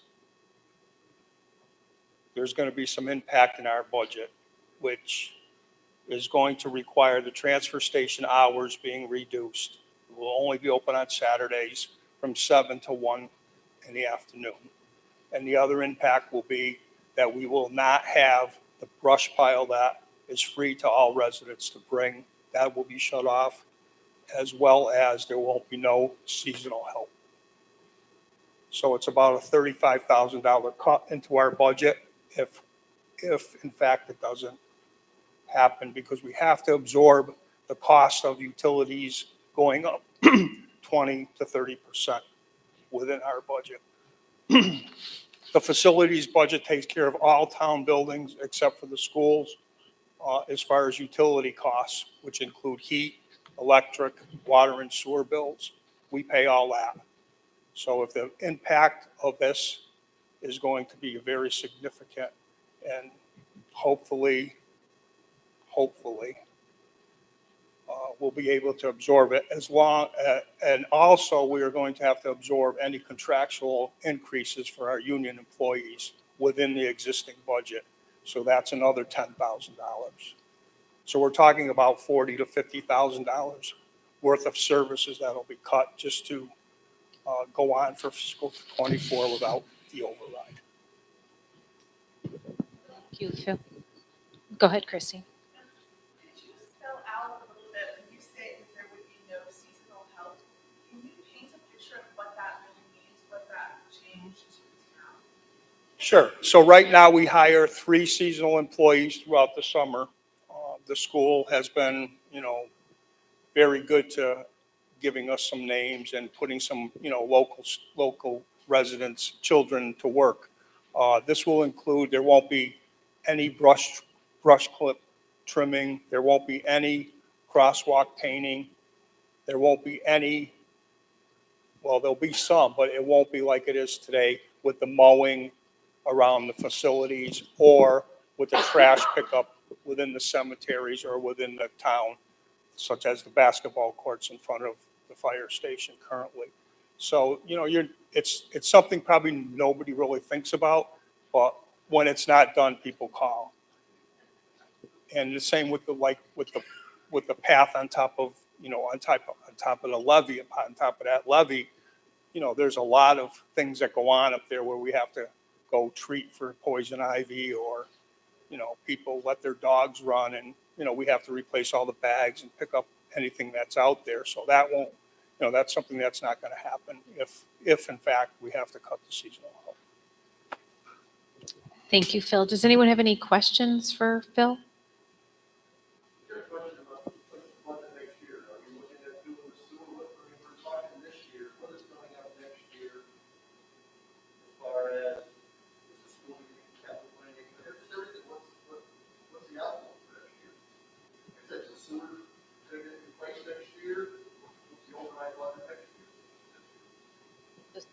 the sewer, the plant?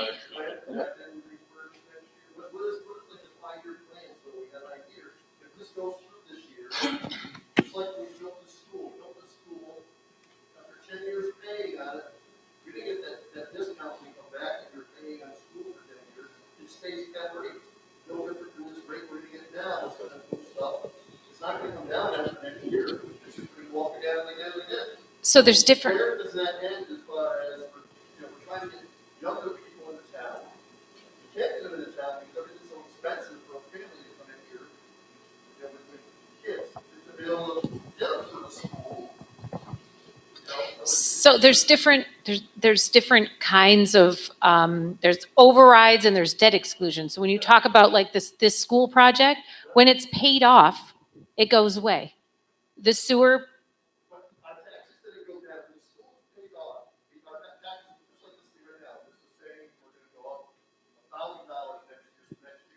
I guarantee you that after next year, that $1,000 is gonna stay there, and our rates is gonna go up again. You know, so I'm paying $6,000 now, next year I'll be paying $7,000. Well- The year after that, I'll be paying $8,000. It's gonna go up. Well, I mean, there's a couple different questions going on there. So I guess that would happen if we have deflation, which we haven't had since, I don't know, the 70s, maybe there was a period of deflation. I mean, that's never happened in the history of the country, really, that costs go down over time. So, no, that goes away. You don't. It goes away. It's not, it's no. No, that's not. Sean, if I may, Dave, I think what happens is when a debt exclusion gets paid off, other projects may have been brought before town meeting to approve. So if those are then paid for by debt exclusion, chances are your taxes didn't necessarily come down, but you know what I mean? It's a different project. I know, but I just wanted to clarify that. A debt exclusion means once the item or the project is paid off, your taxes should come down unless other projects were then voted on and approved by town meeting to you know, not to replace them, but, you know, and at the ballot, which is, I mean, I get it. It's probably a semantic thing, but I just wanted to make clear that debt exclusion taxes come down This afterwards. is not the same, though. This is. No, this isn't. This is an override.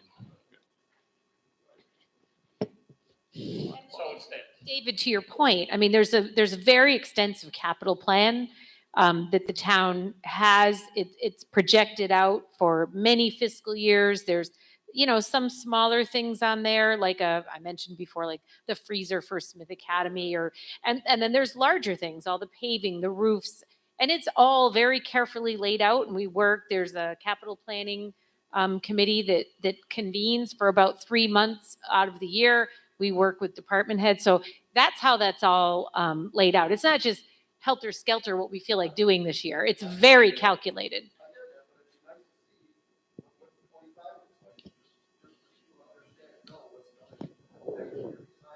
You mean for like a capital ask, potentially? Yeah. So what got approved last year at town meeting was the sewer debt exclusion project. That was $12 million or so, whatever. And then the Route 5 project. So some of that is on this year's tax rate.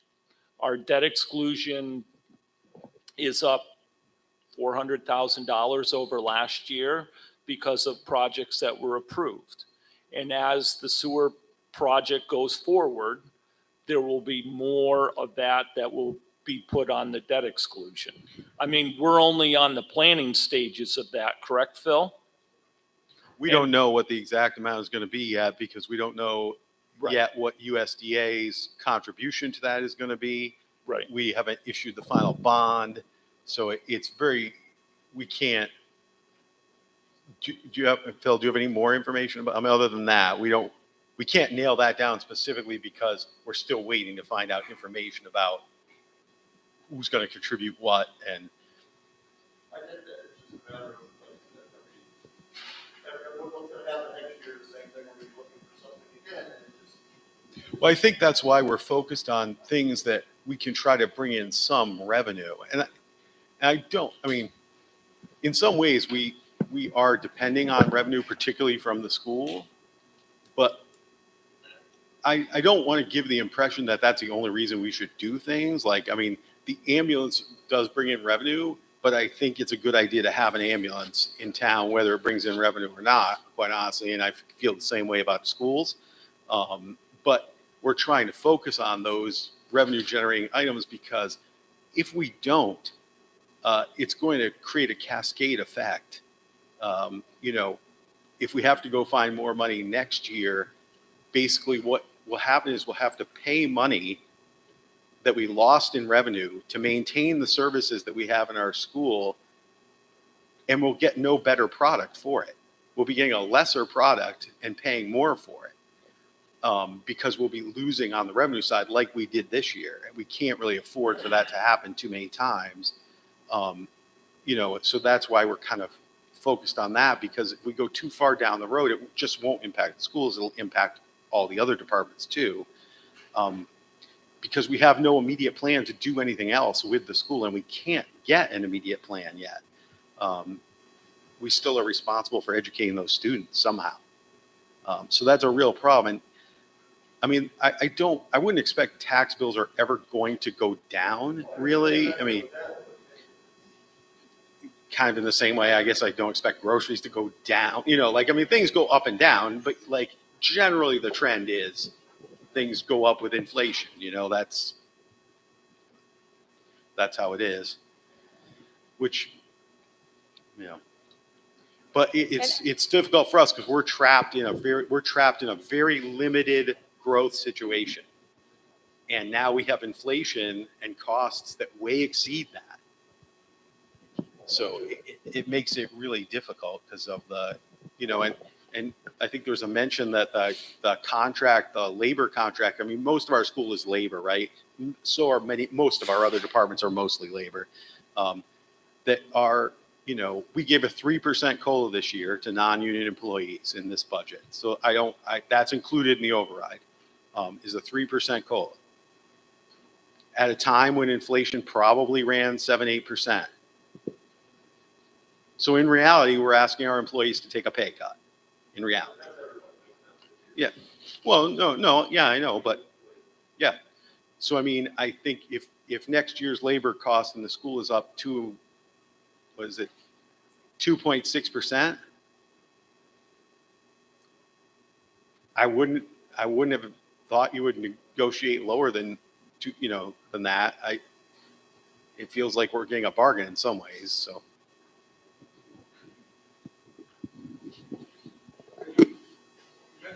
Sean, can you use the microphone? The people at home, I just got a text from my daughter. They can't hear the questions.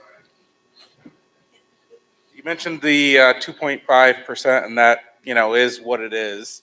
I think it, you know, and if you're doing that every year, year after year after year, it adds up. I mean, many of us had many years where we didn't get a 2.5% raise. I mean, hopefully things have changed for the good. I don't know. But certainly I can think of, you know, 4 years prior to 2 years ago or so where 0% raise.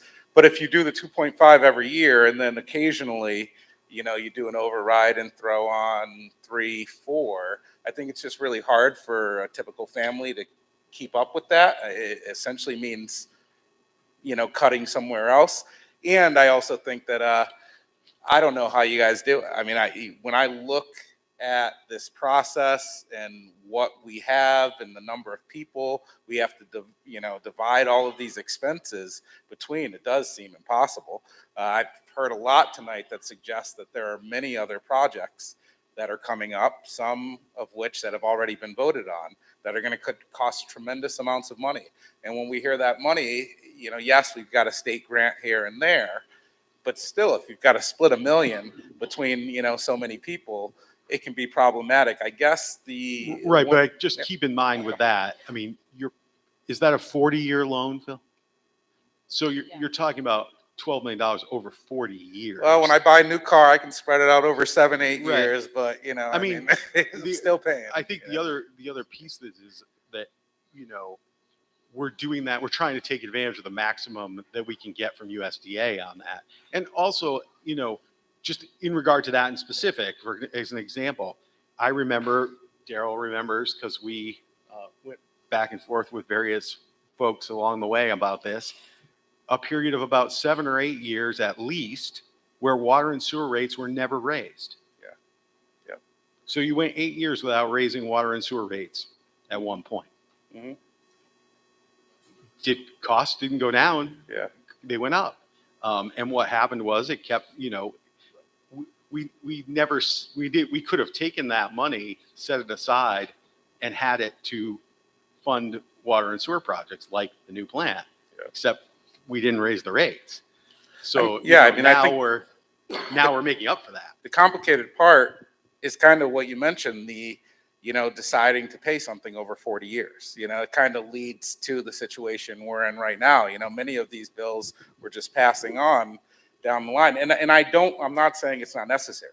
We still but got to even do it. But, beyond necessary, I think I would make an argument that it's fair because people are going to use like that sewer plant over the next 40 years.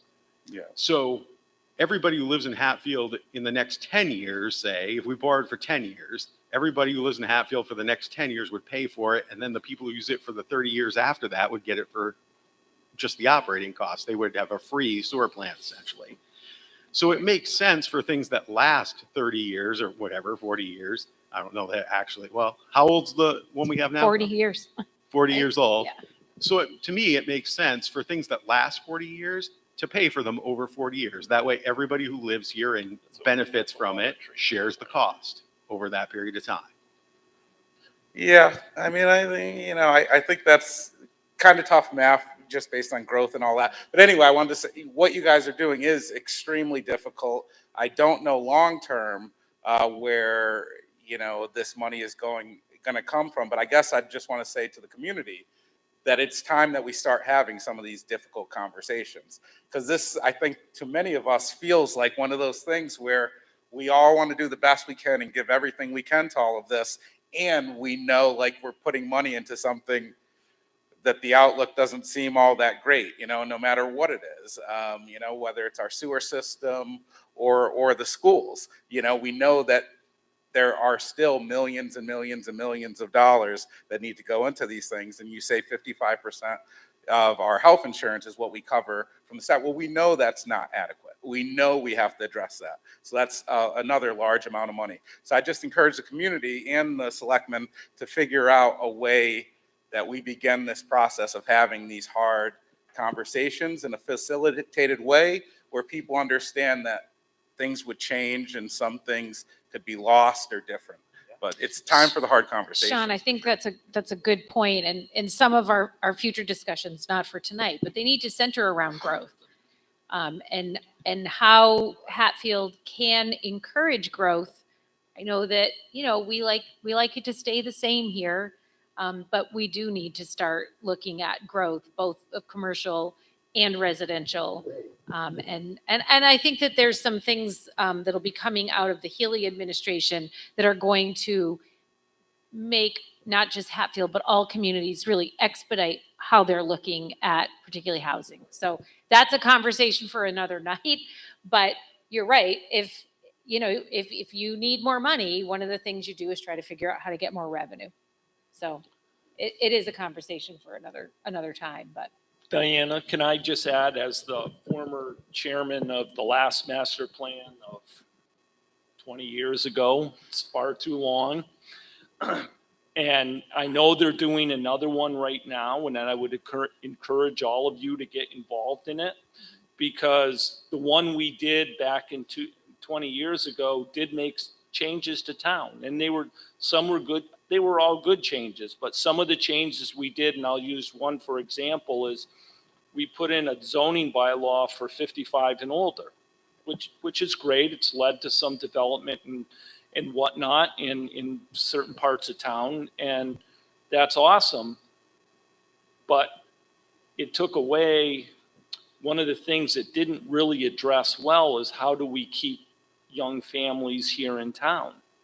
And I personally believe, I'm not speaking from the finance committee, from me personally, that's something that we as a town have to address. We have to figure out how to get some young families that can afford to live here and help our school system. So that's my plug for that. I would encourage you to please get involved in that. So, thank you. It's a good point, and I'll just add, and this is on the housing component. I had the opportunity to meet with the governor last week, and she has made her commitment to increasing housing in the Commonwealth clear.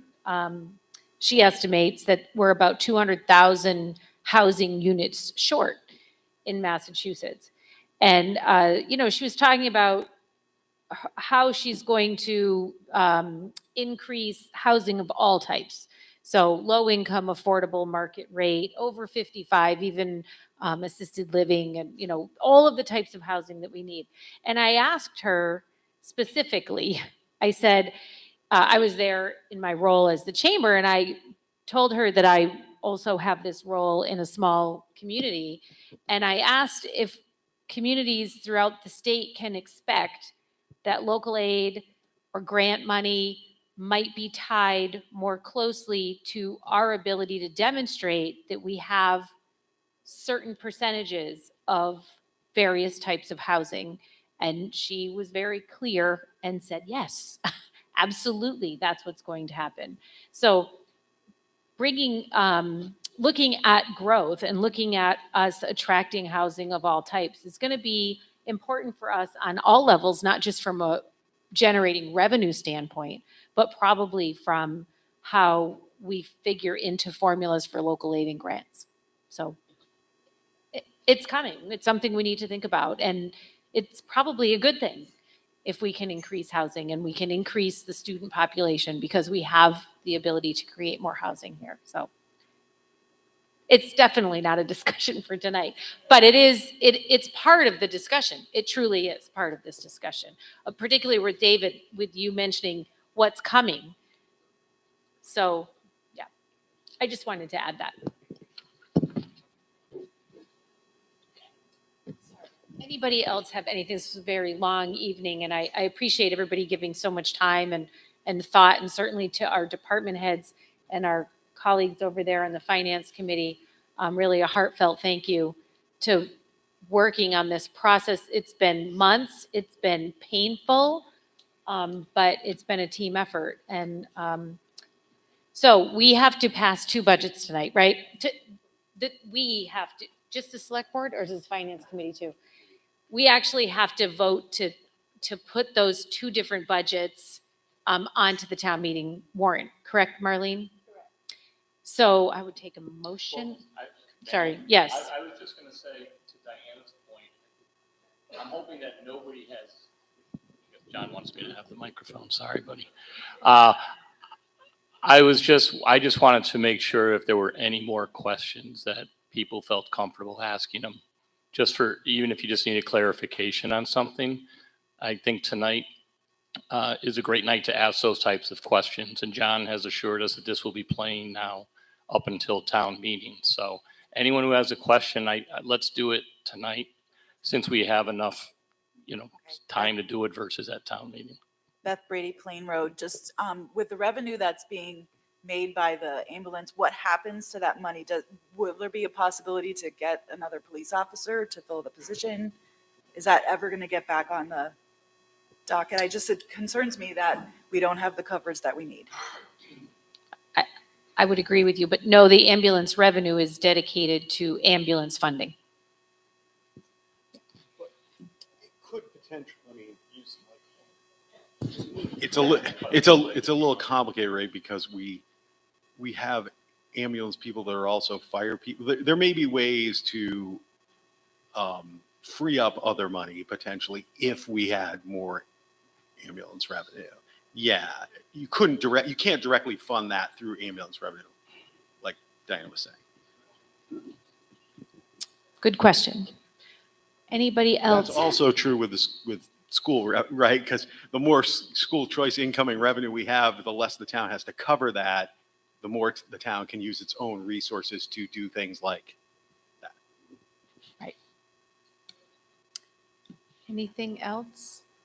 So now we will vote to actually put those two different budgets on the docket for town meeting.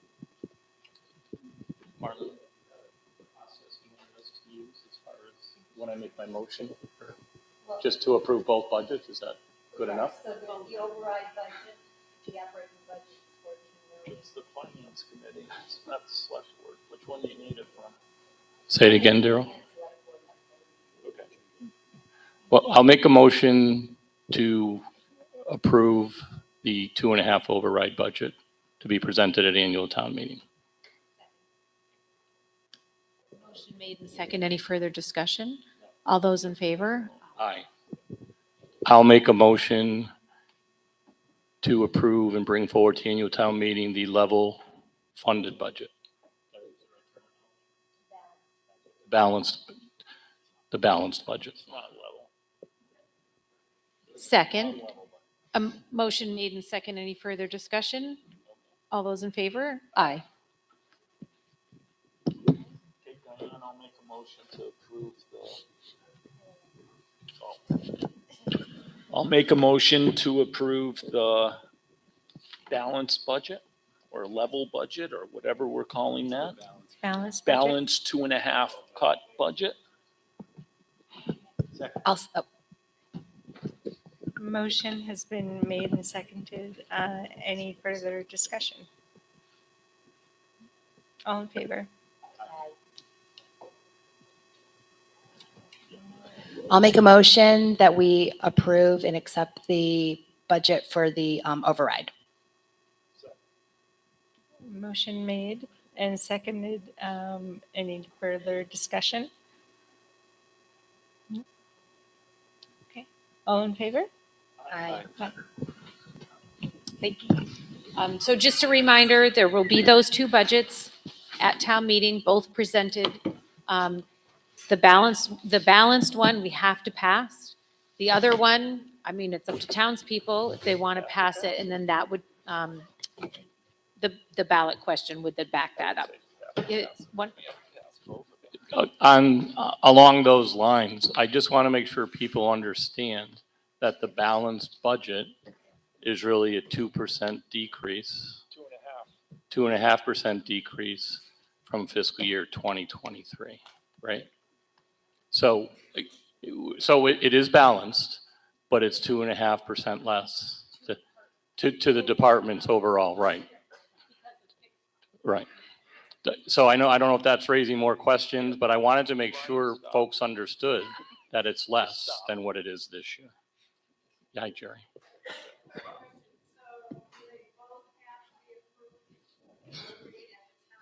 Yes.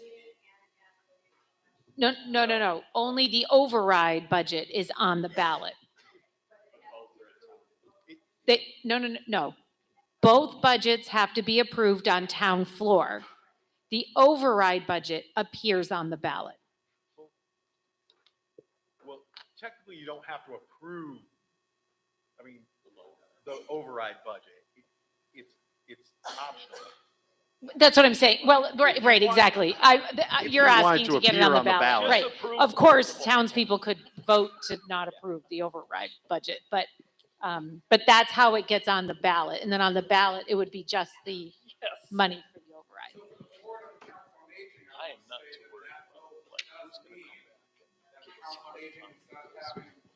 $7,500 they had for activities for the year, now have close to $4,000 for activities for the year. So our friends of the Hatfield Council on Aging are gonna have to come to the larger community to try to get, make up some of that couple $1,000, so hopefully we can keep services and not have to charge.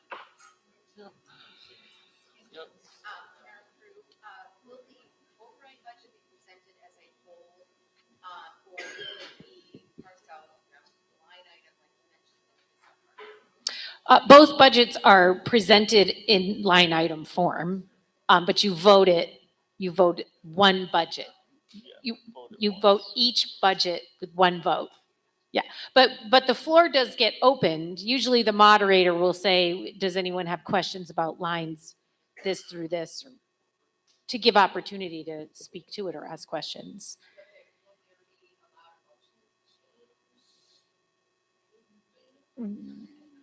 Anything like meaning what? Well, the amount has already been put on the ballot. So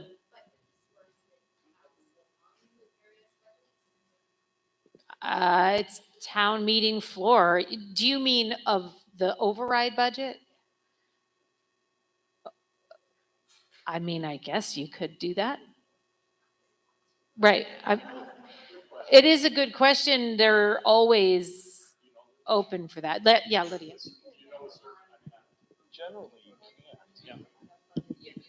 Like from one line item to another.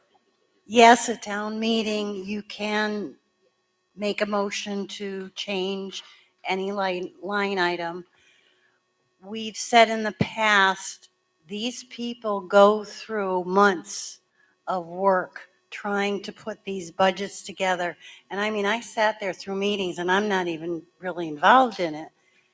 And it's like line by line and bit, and can we get money from here and put it, and they're very detailed about trying to do the best they can to put those budgets together. So I encourage people not to make those motions. Yes, legally you can make those motions, but I encourage people not to. Come to the meetings that they went through for months before.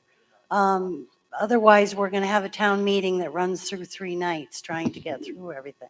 Lee, could I ask a clarifying question about the override amount is on the ballot, is already published and on the ballot. Correct. So that's not going to change. Correct. The selectmen had, I'm sorry, I have a very hoarse voice. The selectmen had to get to the town clerk any question that was going to be on the ballot 45 days prior to the election, because that gives me sufficient time to get the ballots ordered. We already got the ballots. We've already sent out vote by mail ballots. I've already had people come in and do absentee ballots. So the ballots are already done. So whether or not that 2.5 override passes at town meeting, that question is still on the ballot.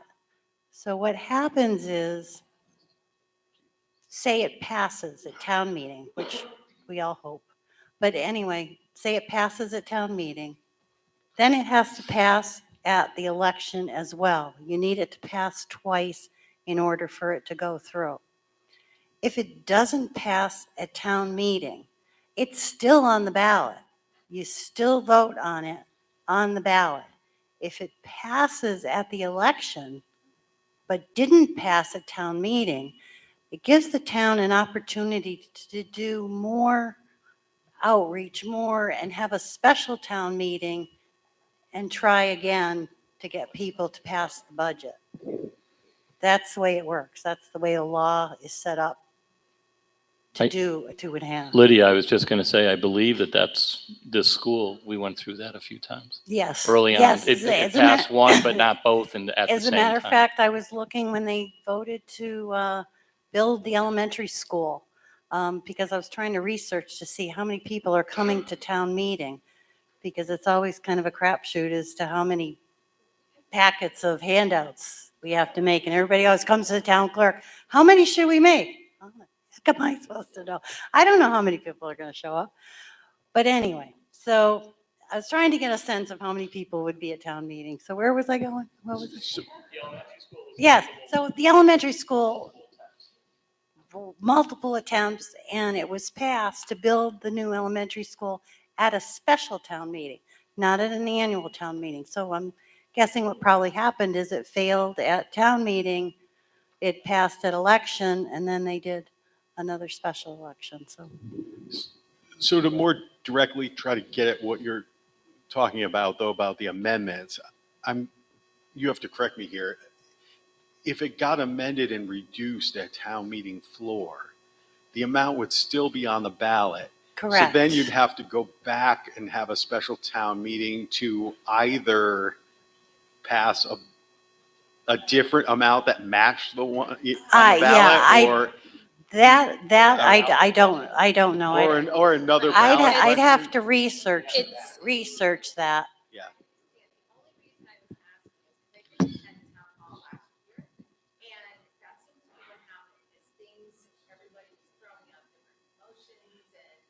Not on the budget. Not in the budget. Not on the budget. Yeah, not But- usually in the budget. But there are different articles where people will want to make an amendment to the article, and you're perfectly welcome to do that.